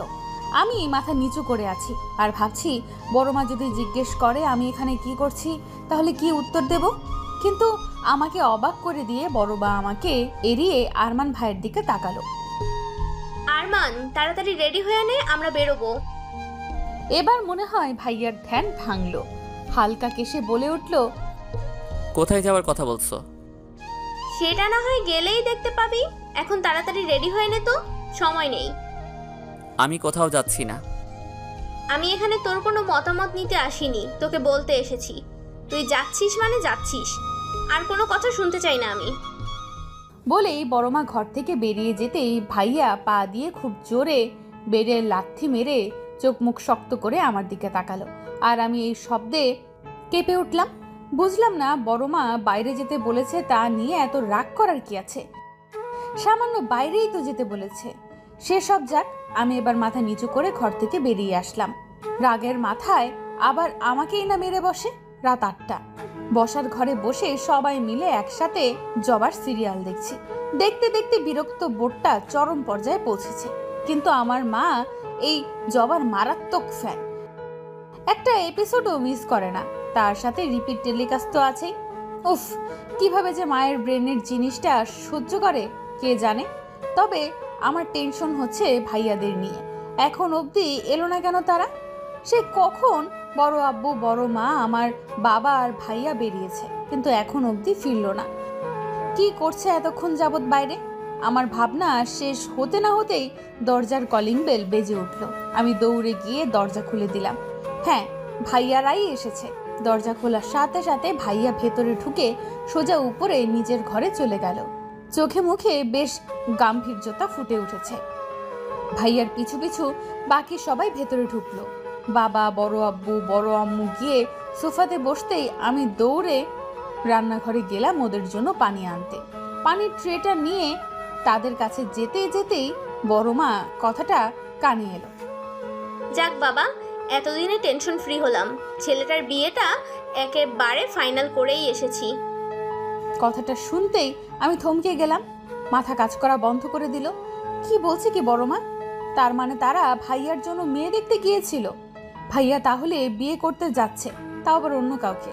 আমার হাত পা কাঁপাকাঁপি শুরু হয়ে গেল, যেন এক্ষুনি হাতের গ্লাসগুলো পড়ে যাবে। কি রে, পানি নিয়ে আয়, খুব পিপাসা পেয়েছে তো। কথায় আমার ধ্যান ভাঙল। হাতে থাকা ট্রে তাদের সামনে ধরতেই তারা পানির গ্লাস তুলে নিল, শুধু বড় মা ছাড়া। আমি পানির ট্রেটা টেবিলের উপরে রেখে সবার পেছনে এসে দাঁড়ালাম, যেন কারোর নজর আমার উপর না পড়ে। সবাই ভাইয়ার হবু বউকে নিয়ে কথা বলছে, সে কত সুন্দর, সে কত স্মার্ট। কিন্তু এসব শুনে যে আমার বুকটা দুমড়ে মুচড়ে যাচ্ছে সেটা কারোর নজরে পড়ছে না। নিজেকে আর আটকাতে পারলাম না, সবার আড়াল হয়ে ওখান থেকে চলে এলাম। ভাইয়ার নামের সাথে জুড়ে দেওয়া অন্য মেয়ের নাম, এই জিনিসটা যেন আমার একদমই সহ্য হচ্ছে না। মনের মধ্যে আবার হাজারো অভিযোগ জমা হলো ভাইয়ার বিরুদ্ধে, তাই ছাদে চলে এলাম। আজ আবার এই আকাশকে আমার অভিযোগ শুনতে হবে।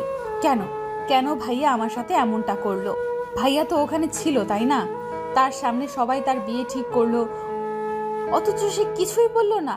হয়তো ওই মেয়ে খুব বেশি সুন্দর, তাই তো আমার কথা ভুলেই গেছে। ও কান্না পাচ্ছে, ভীষণ কান্না পাচ্ছে। আমি কি করে অন্যের সাথে ভাইয়াকে সহ্য করব? সামান্য নাম শুনতেই তো আমার বুক ফেটে যাচ্ছে। এখন কি করব আমি?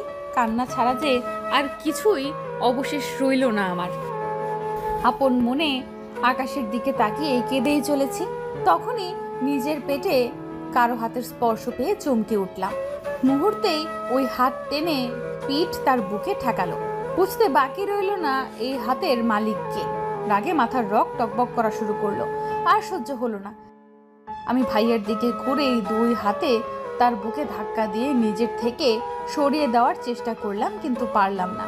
বরঞ্চ ও আমাকে আরো গভীরভাবে নিজের কাছে জড়িয়ে নিল। আমি তার বুকে ধাক্কা দিয়ে নিজেকে ছাড়ানোর চেষ্টা করেই যাচ্ছি। ছাড়ো আমাকে। কেন এসেছো এখানে?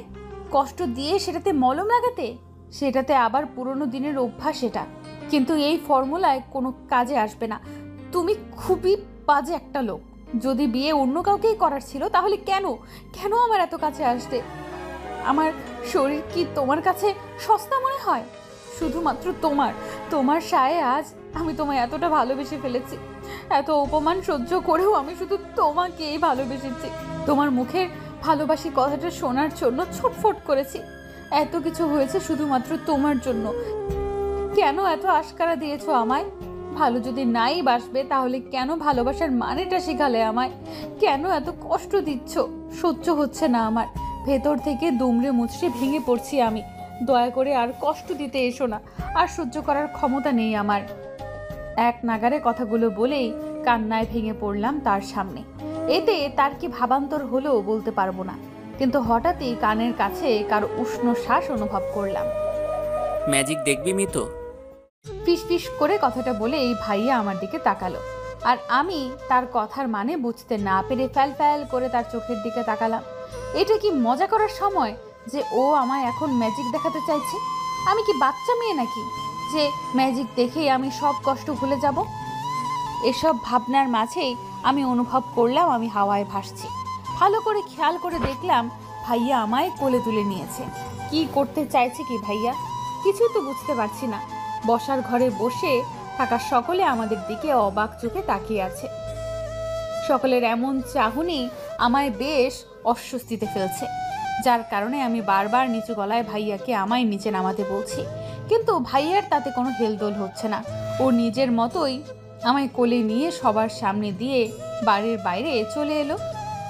পেছন থেকে বাবার বড় আব্বু বড় আম্মু অনেক ডাকার পরেও সে শুনলো না। আমি ভেবে পাচ্ছি না কি হচ্ছে আমার সাথে। কি করতে চাইছে ভাইয়া, আর কোথায় বা যাচ্ছি আমরা? আমার সকল ভাবনার মাঝেই ভাইয়া আমাকে গাড়ির সামনের সিটে বসিয়ে সিট বেল্ট লাগিয়ে দরজা লাগিয়ে দিল, আর ও নিচে ড্রাইভিং সিটে এসে বসলো। কোথায় যাচ্ছি আমরা? চেহারায় রাগে ভাব এনে কথাটা বললাম, কিন্তু তাতে কোনো কাজ হলো বলে মনে হলো না। ভাইয়া স্বাভাবিকভাবে নিজের পকেট থেকে ফোন বের করে ওটাতে মনোযোগ দিল। এবার আমার মাথা 100 ডিগ্রি ঘুরে গেল। এখানে আমি মরছি আমার জ্বালায়, আর উনি মনের সুখে ফোন টিপতে রাখলেন।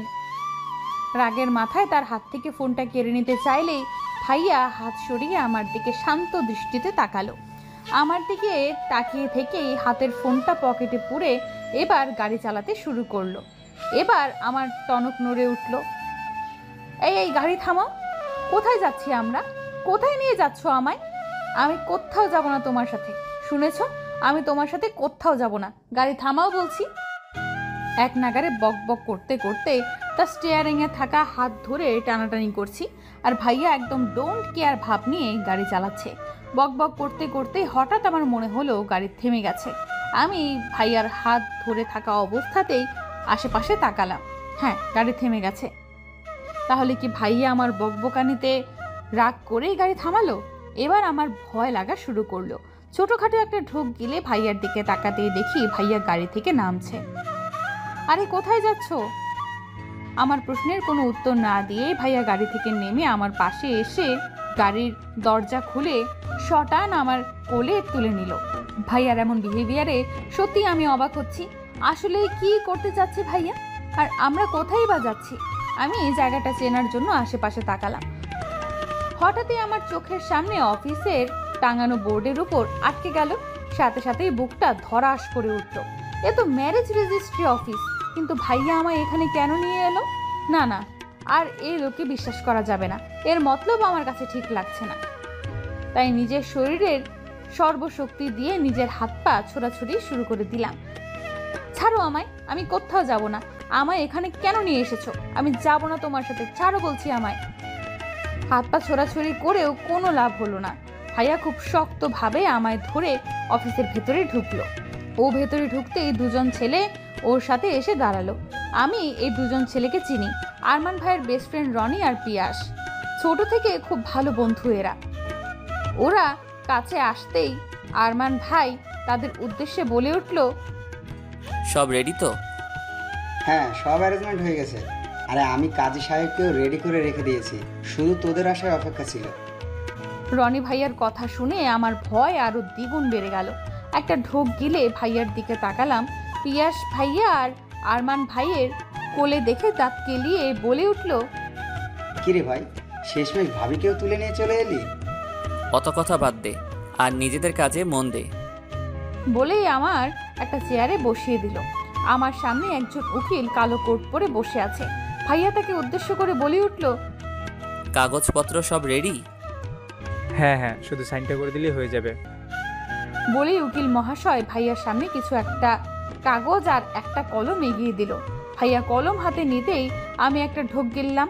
আজ তো ঢোক গিলে গিয়েই আমার পেট ভরাতে হবে দেখছি। আরে আমি তো ভুলেই গিয়েছিলাম, এত কিছুর মধ্যে তো আমার ডিনারটাই হয়নি। আমি হয়তো একাই একজন যে বিপদে পড়লে খাওয়ার কথা মনে পড়ে। খাওয়ার কথা মনে পড়তে আমার প্রচণ্ড রকম খিদে পেল। খিদে পেট চোচো করতে লাগলো, কিন্তু নিজের খিদেটাকে এই মুহূর্তে দমন করে ভাইয়ার দিকে মনোযোগ দিলাম। ভাইয়া হাতে কাগজ নিয়ে সাথে সাথে সাইন করে দিল। তার সাথে রনি ভাই আর পিয়াস ভাইও, বুঝলাম তারা সাক্ষী হিসাবে সাইন করলো। এবার এলো আমার পালা। ভাইয়া আমার দিকে তাকাতেই আমার বুক ধক করে উঠল। অলরেডি আমার হাত পা কাঁপাকাঁপি শুরু হয়ে গেছে। কি করব কিছুই বুঝে উঠতে পারছি না। পালাবো নাকি? কিন্তু তার জন্যও তো হাত পা চলার দরকার। আমার তো হাত পা কিছুই কাজ করছে না। ভয়াতুর দৃষ্টিতে ভাইয়ার দিকে তাকালাম। ভাইয়া আমার কাছেই এগিয়ে আসছে। আমার কাছে এসে পেপারটা আমার সামনে তুলে ধরলো। সাইন কর। না, আমি সাইন করব না বলেই আমি মুখ ঘুরিয়ে নিলাম। কি করে করব সাইন? যতই আমি আরমান ভাইকে ভালোবাসি না কেন, তবুও আমার জীবনে আমার বাবা মার প্রায়োরিটিটা অনেক বেশি। তাদের না জানি আমি কি করে বিয়ে করে নিতে পারি। আমি চাই আরমান ভাইকে বিয়ে করতে, কিন্তু এভাবে নয়। পরিবারের সম্মতিতে বাবা মাকে সামনে রেখে বিয়েটা করতে চাই। বাবা মারও তো কত ইচ্ছে আছে আমার বিয়ে নিয়ে। আমি কি করে তাদের এইভাবে ঠকাতে পারি? আমার কান্না পাচ্ছে, ভীষণ কান্না পাচ্ছে। ভাইয়া যদি আমায় বিয়েই করতে চায় তো কথাটা সবার সামনে কেন বলল না? এইভাবে সবার আড়ালে বিয়ে করার মানে কি? এইসব ভাবনার মাঝেই আমি অনুভব করলাম আমার চেয়ার দুলছে। হঠাৎ এমন কিছু হওয়ায় কিছুটা ভরকে গেলাম, কিন্তু নিজেকে সামলে নিয়ে বুঝলাম ভাইয়া আমাকে তার দিকে ঘুরিয়ে দুই পাশে চেয়ারের হাতল হাতে রেখে একদম আমার মুখের কাছে মুখ এনে বলল, সাইন করবি নাকি আমি ওই মেয়েকে গিয়ে বিয়ে করে নিব? যার সাথে আমার বাবা মা আমার বিয়ে ঠিক করেছে? 5 কলেমা 3 বার কবুল আর 101 টাকা দেন মোহরে আমাদের বিয়েটা সম্পূর্ণ হলো। এই মুহূর্তে নিজেকে পৃথিবীর সবচেয়ে বড় স্বার্থপর বলে মনে হচ্ছে যে নিজের সুখের জন্য বাবা মাকে এভাবে ঠকালো। বাড়িতে গিয়ে কিভাবে সবার সামনে দাঁড়াবো আমি? কিভাবে তাদের জানাবো আরমান ভাইকে পাওয়ার লোভে আমি তাদের শখ আহ্লাদকে জলাঞ্জলি দিয়ে এসেছি? তারা কি সহ্য করতে পারবে এটা? বাবা মাকে কি করে বলবো যে তাদের মেয়ে এতটা স্বার্থপর হয়ে গেছে? খুব কান্না পাচ্ছে আমার, খুব। আমার সাথেই কেন এমন হয় আমি বুঝি না। যেখানে আরমান ভাইকে দিয়ে করার খুশিতে আমার লাফানো উচিত, সেখানে আমি কিনা বাবা মাকে কি জবাব দিব সেই ভাবনায় বিভোর। আমার ভাবনার মাঝে আরমান ভাই আমায় কোলে তুলে নিলেন। বুঝতে পেরেছি এই লোক আজ আমায় আর হাঁটতেই দেবে না। সেই কখন থেকে শুধু কোলে চড়েই বেড়াচ্ছি ছোট বাচ্চাদের মতো। আমি কি হাঁটতে পারি না নাকি? আমি অসহায় দৃষ্টিতে ভাইয়ার দিকে তাকালাম। ভাইয়া প্লিজ নিচে নামাও, আমায় বাড়ির লোক এভাবে দেখলে আমায় অস্বস্তিতে পড়তে হবে, প্লিজ। আমি আমার মিনতির সুরও বুঝি তার কান অব্দি গেল না। সে নিজের মতোই হেঁটে চলেছে।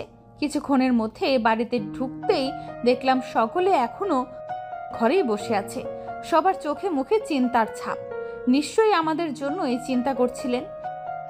কিন্তু মুহূর্তেই আরমান ভাইয়ের কোলে আমায় দেখেই চিন্তার ছাপটা বদলে গিয়ে সবাই অবাক চোখে আমাদের দিকে তাকালো। আরমান ভাই সবার সামনে এসে আমার কোল থেকে নামিয়ে দিল। আমি মাথা নিচু করে দাঁড়িয়ে আছি। আমাদের দাঁড়িয়ে থাকতে দেখে আব্বু বলে উঠল, এটা কিরকম আচরণ আরমান? এত রাতে কোথায় গিয়েছিলি তোমরা? বিয়ে করতে। আরমান ভাইয়ের এমন সোজা সাপটা কথায় আমার হার্ট ফেল হওয়ার জোগাড়। এই লোকের কি একটুও ভয় করছে না? কি বলছিস কি আরমান? যা বলছি সত্যি বলছি। এসবের মানে কি? পাগল হয়ে গেছিস তুই? এখানে তোর বিয়ে ঠিক হয়ে গেছে আর তুই কিনা মিতুকে বিয়ে করে নিয়ে ঘরে ঢুকলি। আমাদের একবারও জানানোর প্রয়োজন বোধ করলি না?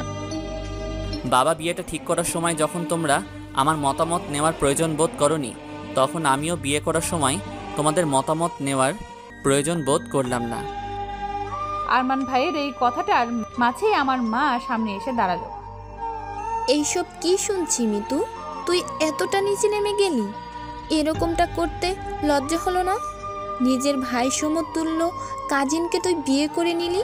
তোকে আমি বলেই আমাকে মারার জন্য হাত তুলতে আরমান ভাই আমার সামনে এসে দাঁড়ালো। মায়ের দেওয়া চরটা তার বাহুতে গিয়ে লাগলো। আরমান সরে দাঁড়া তুই। আজ আমি এই মেয়েকে মেরেই ফেলবো। কাকিমা ভুলে যেও না, তুমি কার গায়ে হাত তুলতে যাচ্ছ। সে এখন আমার বিয়ে করা স্ত্রী, আর আমার স্ত্রীর গায়ে হাত তোলার অধিকার আমি কাউকে দেইনি। আমি ওর মা, আমার অধিকার আছে ওর উপর। কিন্তু ওর স্বামী আর স্ত্রীর উপর সর্বপ্রথম অধিকার তার স্বামীর থাকে। কথাটা শেষ হতে না হতেই আরমান ভাইয়ের গালে খুব জোরে একটা চর বসলো। চরটা আর কেউ নয়, বড় মা মেরেছে। নাটক করছিস সেখানে? সার্কাস চলছে? আরে তুই যদি একটা রাস্তার পাগলকে বিয়ে করে নিয়ে আসতি, তাকেও আমি সম্মানে বরণ করে ঘরে তুলতাম। কিন্তু এই অপায়া মেয়েকে কখনো আমি এই বাড়ির বউ হিসেবে মানব না। এই মেয়ে তোর জীবন ধ্বংস করে দেবে। সর্বনাশী এই মেয়ে, যার জীবনেই যাই হোক না কেন, যার জীবনেই ধ্বংস করে দেয়। মা ভুলে যেও না, তুমি যার সম্পর্কে কথাগুলো বলছো সে এখন আমার স্ত্রী। নিকুচি করেছে তোর স্ত্রী। মানি না এই অপায়াকে তোর স্ত্রী হিসেবে। তোকে আমি বারবার বলেছিলাম এই মেয়ের থেকে দূরে থাক, দূরে থাক। এই মেয়ে তোর জীবন ধ্বংস করে দেবে। জন্মের পর থেকে শুধু ধ্বংসই করে এসেছে। জন্মের পর পরই নিজের বাপের ব্যবসা গেল, সাথে 2 বছরের জেলও হলো। তারপরে নিজের মাকে বান্দি বানালো। সেদিন ওই পীর বাবাও এই মেয়ের হাত গণনা করে বলেছিলেন এর জীবনের সাথে যেই জড়াবে তার জীবনও ধ্বংস ছাড়া আর কিছুই হবে না। আর সেই কথা সত্যিই প্রমাণ হলো যখন এই গ্রামে তার নানার বাড়ি পা রাখতে না রাখতেই বন্যায় তাদের ঘর বাড়ি ভাসিয়ে নিয়ে গেল। আর কিছুদিন আগেও দুবার বিয়ে ভাঙলো ওই মেয়ের। আর কি প্রমাণ চাই এই মেয়ের অপায়া হবার? কতবার আয়েশাকে বললাম এই মেয়েকে দূরে কোথাও রেখে আসতে, কিন্তু ও তো কোনো কথাই শুনলো না। বরঞ্চ এখন আমার ছেলের ঘাড়ে এই মেয়েকে চাপাতে চাইছে। কিন্তু মা হয়ে নিজের ছেলের এত বড় ক্ষতি আমি কিছুতেই হতে দেব না। এই সর্বনাশীকে আমি কিছুতেই আমার ছেলের জীবনে আসতে দেব না। বড় মা এক নাগারে কথাগুলো বলেই যাচ্ছে, কিন্তু আমার আর শোনার ক্ষমতা নেই। সব কিছু কেমন যেন আবছা আবছা লাগছে। চোখের জলটাও অবাধ্য হয়ে এসেছে। আমি অপয়া, সর্বনাশী। আজ বাবা মার এই অবস্থার জন্য আমি দায়ী। শুনেছিলাম আমি ছোট থাকতেই মায়ের একটা অ্যাক্সিডেন্টে মা দ্বিতীয়বারের মতো মা হওয়ার ক্ষমতা হারায়, কিন্তু সেটার জন্য যে আমি দায়ী সেটা কখনোই বুঝতে পারিনি। শুনেছিলাম বাবা খুব শখ করে আমার নামে কোম্পানি খুলেছিল, কিন্তু কারো দেওয়া ধোকার কারণে বাবার কোম্পানি ডুবে যায়, যার সাথে 2 বছরের জেলও হয়। এরপর বাবা না নতুন করে ব্যবসা শুরু করতে পেরেছিল আর নাইবা কোনো জব পেয়েছিল। তখন থেকে বড় আব্বুর দয়ায় আমরা বেঁচে আছি। সবকিছু আমার জন্য হয়েছে, আমার পোড়া কপালের জন্য। হতে পারে দেখার দৃষ্টিভঙ্গি আলাদা, কিন্তু যা বলেছে তা তো সব সত্যিই বলেছে। আমি নানুবাড়ি যাওয়ার পর দিনই তাদের ঘর বাড়ি বন্যায় ভেসে যায়। তার মানে বড় মা ভুল কিছু বলেনি। আমি অপয়া, সর্বনাশী। আমার জীবনের সাথে যে জড়াবে তার জীবনই ধ্বংস হয়ে যাবে। নিজের অজান্তেই যে কখন 1 পা 2 পা করে ছাদে চলে এসেছি বুঝতেই পারিনি। হাত পা অবশ হয়ে আসছে, দাঁড়িয়ে থাকার শক্তিটুকুও নেই। ছাদের মাঝখানে হাঁটু গেড়ে বসে পড়লাম। কাঁদতে ইচ্ছে করছে, চিৎকার করে কাঁদতে ইচ্ছে করছে আমার। এতদিন আমার জন্য সবার জীবন নষ্ট হয়ে এসেছে, আর এখন আরমান ভাইয়ের জীবনও আমার সাথে গেছে। তার কিছু ক্ষতি হয়ে যায় না তখন? না, তার কিছু হয়ে গেলে যে আমি নিজেকে ক্ষমা করতে পারবো না। আমি কি করে তার ক্ষতির কারণ হতে পারি? ভালোবাসি তাকে, নিজের থেকেও বেশি ভালোবাসি। তার জন্য সব কিছু করতে পারি, সব কিছু। হঠাৎই মনে হলো কেউ আমার পাশে হাঁটু গেড়ে বসলো। আমার কাঁধে হাত রাখতেই আমি ঘুরে আরমান ভাইকে জড়িয়ে ধরে হাউমাউ করে কেঁদে উঠলাম। নিজের মনকে হালকা করার খুব জরুরি এখন আমার। ভাইয়া আমায় জড়িয়ে ধরে মাথায় হাত বোলাতে লাগলো। হয়তো কিছু বলতে যাবে, কিন্তু তার কিছু বলার আগেই আমি বলে উঠলাম, আজ আমায় নিজের করে নেবে আরমান ভাই? আমার কথায় আমার মাথায় হাত বোলানো তার হাত থেকে থমকে গেল। আমি এমন কিছু বলবো হয়তো আশা করিনি, কিন্তু আমি চাই আজ তাকে নিজের করে পেতে, নিজের সব কষ্টকে ধুয়ে মুছে নিংড়ে ফেলতে। আরমান ভাই প্রায় অনেকক্ষণ ধরেই নীরবতা পালন করছে, আর আমি তার বুকে মাথা রেখে তার বুকের থুকপুক শব্দটা শুনছি। আজ বুকে শুধু হতাশায় ধরা দিচ্ছে। আজ আরমান ভাইয়ের এই হতাশার কারণটাও আমি। সব কিছুর জন্য শুধু আমিই দায়ী, শুধুই আমি। আমার এই ভাবনায় বিচ্ছেদ ঘটিয়ে আরমান ভাই হঠাৎ করেই আমায় কোলে তুলে নিচের দিকে যাওয়া শুরু করলো, আর আমি চুপচাপ তার বুকে মাথা রেখে বুকের হতাশাগুলো গুনছি। কারণ আমি জানি আজ এই মুহূর্তটা শুধু তার আর আমার। এরপর কি হবে তা কালকের উপরেই নির্ভর করছে। প্রায় ভোর রাত, আমি আরমান ভাইয়ের বুকে মাথা রেখে শুয়ে আছি, আর ও আমায় এক হাতে জড়িয়ে বেঘুরে ঘুমাচ্ছে। ঘুমের মাঝেও আমায় জড়িয়ে রেখেছে, যেন ছেড়ে দিলেই কোথাও পালিয়ে যাব। কথাটা ভাবতেই আমার ঠোঁটের কোণে হাসির রেখা ফুটে উঠল। আমি মাথা তুলে তার দিকে তাকালাম। ইস, কি মায়া এই মুখে! ঘুমিয়ে থেকে যেন এই মায়া আরো বেশি বৃদ্ধি পেয়েছে। আমি তার গালের খোঁচা খোঁচা দাড়িগুলোতে আলতো করে হাত ছুঁয়ে দিয়ে আবার তার বুকে মাথা রাখলাম। কতদিনের লোভ ছিল এই দাড়িগুলো ছুঁয়ে দেয়ার, আজ তা পূরণ হলো। ফজরের আজানের ধ্বনিতে আমি আরমান ভাইয়ের থেকে নিজেকে ছাড়িয়ে উঠে বসলাম। চুলগুলো হাত খোপা করতে করতে কাবার থেকে নিজের ড্রেস নিয়ে ওয়াশরুমের দিকে পা বাড়ালাম। চোখগুলো ভীষণ জ্বালা করছে, হয়তো সারা রাত ঘুম না আসার কারণে। আসলে আমি ঘুমাতেও চাইনি। আরমান ভাইয়ের সাথে কাটানো প্রত্যেকটা মুহূর্তকে শুধু অনুভব করতে চেয়েছি। ঘুমিয়ে পড়ে এই রাতের একটা ছোট্ট মুহূর্তও আমি মিস করতে চাইনি। এই মুহূর্তগুলোকে নিয়েই তো বাকি জীবনটা কাটাতে হবে। আচ্ছা, আমি কি পারবো তাকে ছাড়া থাকতে? না, পারতে আমাকে হবেই। আরমান ভাইয়ের জন্য হলেও আমাকে পারতে হবে। তার ভালোর জন্য আমাকে সব কিছুই পারতে হবে। একটা বুক ফুলানো দীর্ঘশ্বাস ফেলে শাওয়ার শেষে উজু করে ওয়াশরুম থেকে বেরিয়ে এলাম। ফজরের নামাজটা কাজা করলাম। নামাজ শেষে জায়নামাজ গুছিয়ে রেখে আরমান ভাই এক গাদা বই থাকা টেবিলের কাছে গেলাম। একটা নোট পাতার মধ্য পাতা ছিঁড়ে ওটাতে লিখতে বসলাম। লেখা ততটাও ভালো না, ভাঙা ভাঙা হাতা, বাঁকা বাঁকা অক্ষরে মনে আসছিল, তাই লিখে যাচ্ছিলাম। আজ এই লেখাটা আমাদের জীবন বদলে দেবে। এই চিঠিটাই আরমান ভাই আর আমার দুজনের পথ আলাদা করে দেবে। আচ্ছা, সামান্য একটা চিঠির উপর ভিত্তি করে কি ভাইয়া আমার থেকে দূরে সরে যাবে? একবারের জন্য খোঁজার চেষ্টাও করবে না? সে যাই করুক না কেন, আমি তো চাই ভাইয়া আমায় ভুলে যাক। নিজের জীবন নিজের মতো করে সাজিয়ে নিক। আমার মতো একটা পোড়া কপালের জন্য ও কেন নিজের জীবনের সর্বনাশ ডেকে আনবে? আর আমিই বা কি করে হতে দেই এটা?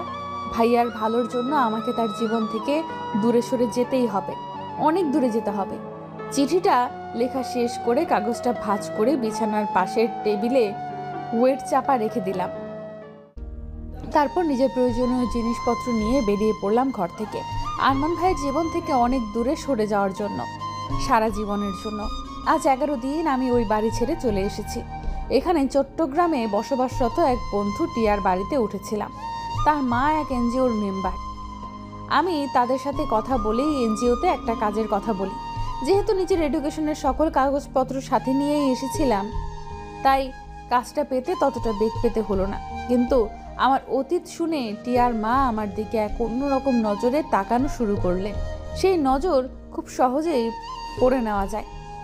নিজের লাভের জন্য তো আর অন্যের ক্ষতি করতে পারি না, তাই হাতে যতটুকু টাকা ছিল তার সব কিছু দিয়ে একটা ফ্ল্যাট ভাড়া নিয়েছিলাম। আজ আমি পুরো, আর আমার জন্য অন্য কারো কোনো ক্ষতি হবে না। কারণ না, রাত নয়, ল্যাম্পপোস্টের আলোয় রাস্তার ধার ঘেঁষে আনমনে হেঁটে চলেছি। এনজিওর একটা কাজে এলাকা এলাকা গিয়ে মিটিংয়ের মাধ্যমে সমাজের মানুষদের সামাজিক গুরুত্বপূর্ণ বিভিন্ন ধরনের পরামর্শ দিতে দিতে অনেকটা দেরি হয়ে গেছে। মেইন রোড দিয়েই এলাম, চাইলে রিক্সা ভাড়াও করে নিতে পারতাম, কিন্তু আমি এখনো আমার কাজের মাইনে পাইনি। আর আমার কাছে যতটুকু টাকা আছে সেটা দিয়ে আমায় পুরো মাস চলতে হবে। তাই টাকা বাঁচানোর জন্য ছোট্ট একটা পদক্ষেপ মাত্র এটা। ল্যাম্পপোস্টের মৃদু আলো ছড়াচ্ছে পুরো রাস্তায়, আর আমি একাই একটা মেয়ে হেঁটে চলেছি এক ধোঁয়াশা জীবনের উদ্দেশ্যে। এই মুহূর্তে বাড়ির লোকদের কথা খুব মনে পড়ছে আমার। আচ্ছা, বাবা মা যখন আমায় বাড়িতে খুঁজে পায়নি তখন তাদের মানসিক অবস্থা কেমন ছিল? নিশ্চয়ই খুব কেঁদেছে। আর আর আরমান ভাই, সে কি আমায় খুঁজেছে, নাকি চিঠিটাকেই মান্য দিয়ে নিজের নতুন করে জীবন শুরু করেছে? এই 11 দিনেই কি ও আমায় ভুলে গেছে? আচ্ছা, আমার কথা মনে করে ও, নাকি সব কিছু আবেগ ভেবে উড়িয়ে দিয়েছে? চোখের কোণটা ঝাপসা হয়ে এলো। ডান হাতের উল্টো পিঠ দিয়ে চোখটা মুছতেই পেছনে খুব দ্রুত চলন্ত গাড়ির শব্দ পেলাম। ভয়ে পেছনে তাকিয়ে দেখি গাড়িটা খুব দ্রুত আমার দিকে এগিয়ে আসছে। মুহূর্তের মধ্যেই মনে হলো এখানে আমার থমকে যাবে।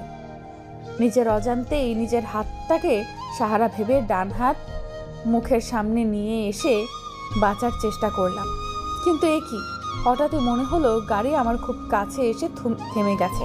হাত সরিয়ে সামনে তাকাতে যাব তার আগেই কারো হাত খুব শক্ত করে আমায় গলা চেপে ধরে আমায় পিছিয়ে নিয়ে যেতে যেতে কিছু একটার সাথে আমার পিঠ ঠেকালো। ঘটনাটা খুব দ্রুত ঘটে যাওয়ার জন্য আমার মাথায় কিছুই ঢুকলো না। নিজের হাত পেছনে নিয়ে গেলে বুঝতে পারলাম আমি গাছের সাথে আটকেছি। এবার আমি গাছ থেকে হাত সরিয়ে গলায় থাকা হাতটা ধরে নিজেকে ছাড়ানোর চেষ্টা করতে লাগলাম। এই যেন আমার দম বন্ধ হয়ে যাবে। আমি বাঁচার জন্য ছটফট করতে করতে সামনের দিকে তাকাতেই থমকে গেলাম। ল্যাম্পপোস্টের আলোর সাথে গাড়ির হেডলাইটের আলোয় আরমান ভাইয়ের ভয়ঙ্কর মুখটা আরো বেশি ভয়ঙ্কর হয়ে উঠেছে। আমি আমার গলায় থাকা হাতটার কথা ভুলে তার দিকে অবাক চোখে তাকালে, ইস, কি অবস্থা করেছে নিজের চেহারার। উস্কো খুস্কো চুল, খোঁজা খোঁজা দাড়িগুলোকেও হালকা বেড়ে গেছে। চোখের লাল আভাটা যেন আমায় জ্বালিয়ে দিচ্ছে। ভাইয়া এবার আমার গলায় হাত রেখে আমার দিকে কিছুটা এগিয়ে এলো। আমার চোখে চোখ রেখে বলল, সাহস হলো কি করে তোর আমার থেকে দূরে পালাবার কথা ভাবতে? আরমান ভাইয়ের মুখ থেকে এক উদ্ভট গন্ধ বেরোচ্ছে। বুঝলাম ভাইয়া ড্রিঙ্ক করেছে, আর তাই এতটা কন্ট্রোল লেস হয়ে গেছে। আমায় চুপ থাকতে দেখে ভাইয়া আরো কঠিন গলায় বলে উঠল, যদি দূরেই চলে যাবি তাহলে সেই রাতে আমার সাথে বিছানায় শুয়েছিলি কেন? নিজের শরীরের খিদে মেটানোর জন্য? তার কথায় এইবার আমি ঘেন্নায় মুখ সরিয়ে নিলাম।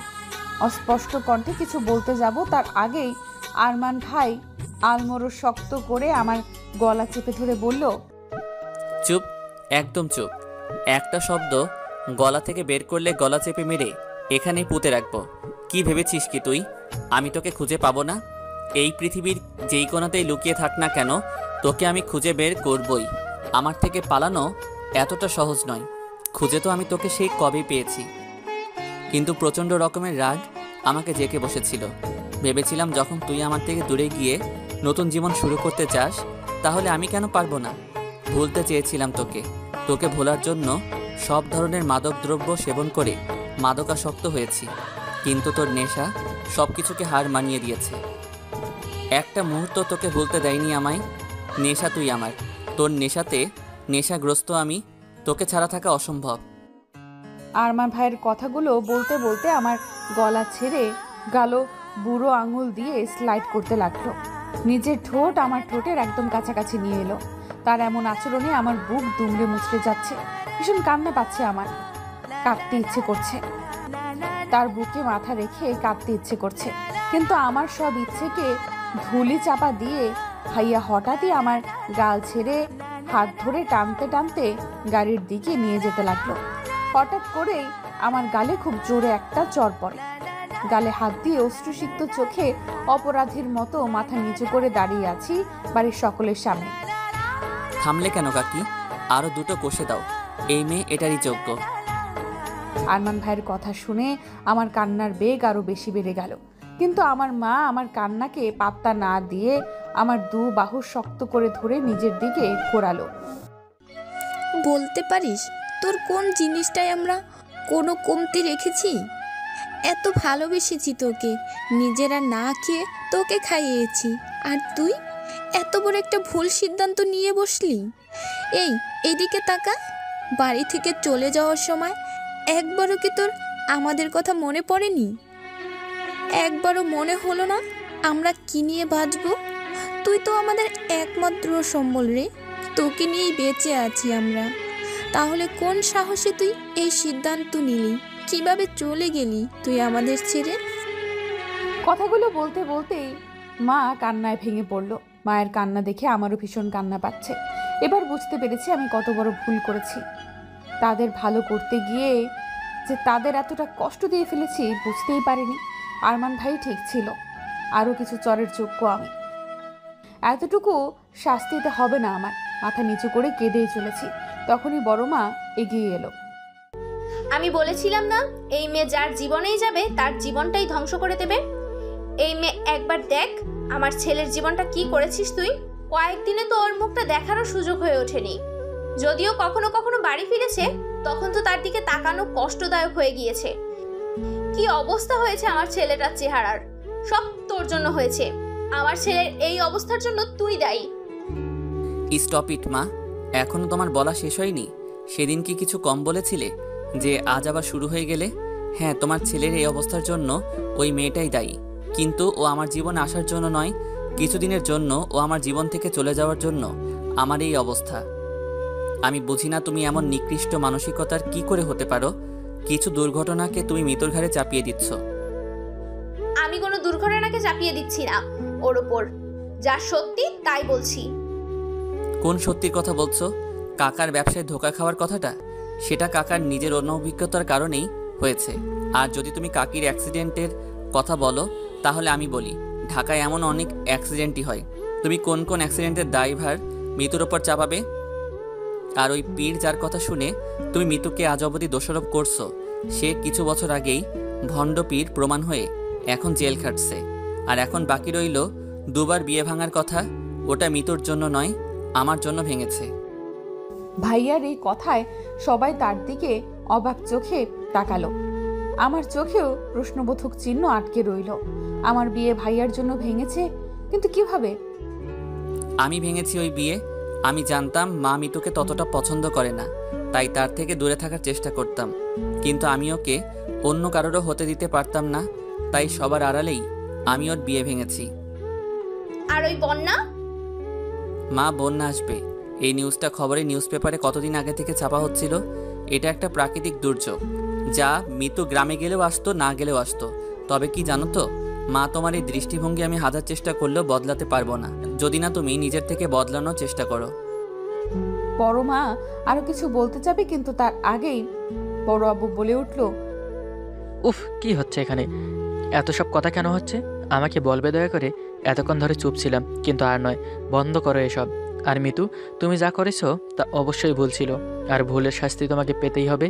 আর সে শাস্তি হিসেবে তোমাকে আবার আমার ছেলেকেই বিয়ে করতে হবে। বড় আব্বুর কথায় আমি চমকে উঠলাম। আমার ছেলে তোমাকে ভালোবাসে, তোমার সাথেই সে সুখে থাকবে। আর একজন বাবার এর থেকে বর পাওয়া আর কি থাকতে পারে? বিয়ে আবার হবে, ধুমধাম করে হবে। কি বলিস রাজ্জাক? বলেই বাবার কাঁধে হাত রাখলো বড় আব্বু। বাবার চোখ ছলছল করছে, তার সাথে আমারও। প্রায় 1 মাসের মধ্যে দ্বিতীয়বারের মতো আমাদের বিয়েটা হলো। তবে এই বিয়েটা পরিবারের সম্মতিতে, ধুমধাম করে, একদম আমার স্বপ্নের মতো করেই পেয়েছি আমি আমার ভালোবাসার মানুষকে। কিন্তু এই কয়দিনে আরমান ভাই আমার সাথে তেমন কোনো প্রয়োজন ছাড়া কথাই বলেনি। হয়তো এখনো অভিমান করে আছে আমার উপর। বড় মাও কেমন ভারী ভারী, হয়তো আমায় মেনে নেওয়ার চেষ্টা করছে। কিন্তু যেই কাজটা এতদিন ধরে হয়নি সেটা এত সহজে কি হতে পারে? তারপরও হয়তো নিজেকে বদলানোর চেষ্টা করছে। আমি এই মুহূর্তে লম্বা ঘুমটা টেনে আরমান ভাইয়ের ঘরে বসে আছি তার অপেক্ষায়। কিন্তু তার আসার এখনো কোনো নামগন্ধ নেই। নিশ্চয়ই বাইরে তার বন্ধুরা তাকে আটকেছে। বেচারার হাল বোধ হয় আজ তার বেহাল করে দিয়েছে। ভাইয়ার বেচারা মার্কা মুখটা ভাবতেই বেশ হাসি পাচ্ছে আমার। আনমনে তার কথা ভেবে হাসছি। ঠিক তখনই দরজা খোলার শব্দ কানে এলো। বুঝলাম ভাইয়া এসেছে। আমি উঠে তাকে সালাম করতে যাব, তার আগেই ভাইয়া সরে গেল। আমি অবাক চোখে তার দিকে তাকাতেই সে অন্যদিকে মুখ করে বলল, অনেক রাত হয়েছে, শুয়ে পড়ো। কথাটা বলেই ও বারান্দায় চলে গেল। তার এমন কথায় আমার ভীষণ কান্না পাচ্ছে। ভাইয়া কি তাহলে আর কোনো দিনও আমার সাথে কথা বলবে না? আমার একটা ভুলের জন্য আমায় এত বড় শাস্তি দেবে ও?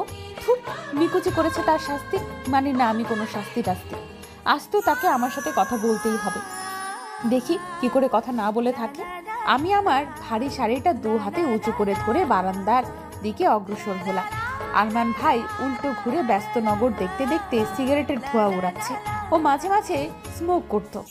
আমি সেটাকে পরোয়া না করে সোজা তার সামনে গিয়ে রেলিংয়ে ঠেস দিয়ে দাঁড়ালাম। আমাকে হঠাৎই তার সামনে আসতে দেখে ব্রু কুচকে কিছুক্ষণ তাকিয়ে থেকে অন্যদিকে যাবে তার আগেই আমি আবার তার সামনে গিয়ে তার পথ আটকালাম।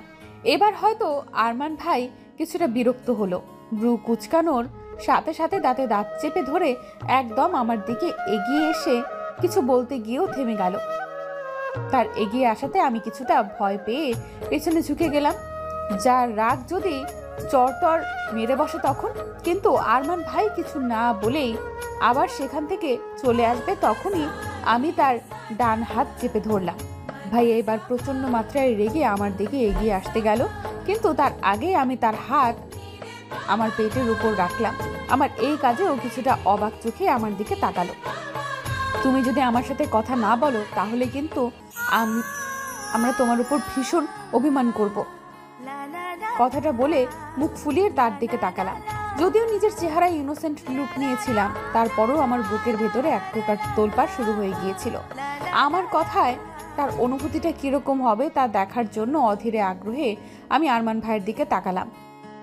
আরমান ভাই নিজের চোখে এক সাগর বিস্ময় নিয়ে একবার আমার দিকে আর একবার আমার হাতের দিকে তাকাচ্ছে। আমার ঠোঁটের কোণে মুচকি হাসি আর চোখে এতগুলো আগ্রহ নিয়ে তার দিকে তাকিয়ে আছি তার অনুভূতিটা জানার জন্য।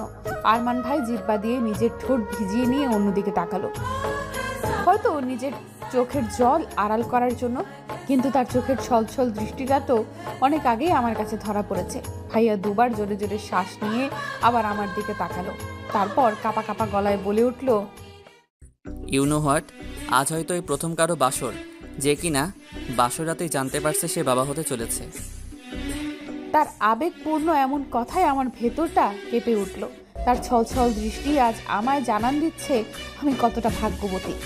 আরমান হাঁটু গেড়ে বসে আমার পেটে আলতো করে নিজের ঠোঁট ছুঁইয়ে আবার উঠে দাঁড়িয়ে হঠাৎ করে আমায় জড়িয়ে ধরল। ভালোবাসি মিতু, খুব খুব খুব বেশি ভালোবাসি তোকে। তুই তো আমার জীবনে অ্যাঞ্জেল হয়ে এলি রে। এঞ্জেল? তাও আমিও কি কারো জীবনের এঞ্জেল হতে পারি? হ্যাঁ পারি, কেন পারি না? আমি এঞ্জেল, আরমান ভাইয়ের এঞ্জেল। এই থুরি আমি কি বলছি? নিজের স্বামীকে ভাই বলে সম্বোধন করছি, কিন্তু যদি ভাই না বলে তাহলে কি বলে ডাকবো? নাম ধরে? এই না না, ও আমার কত বড়। নাম ধরে ডাকলে কেমন জানি দেখায়, তাহলে কি বলবো? ওগো শুনছো? ইস কি লজ্জা গো। নিজের লজ্জা লুকাতে আমি তার বুকে নিজের মাথা গুঁজে দিলাম, কারণ লজ্জার উৎপত্তি যেখান থেকে তার নিঃশ্বাসও যে সেখানেই। বেঁচে থাকে এইভাবেই হাজারো ভালোবাসা এই সমাজের দৃষ্টিভঙ্গি পেরিয়ে।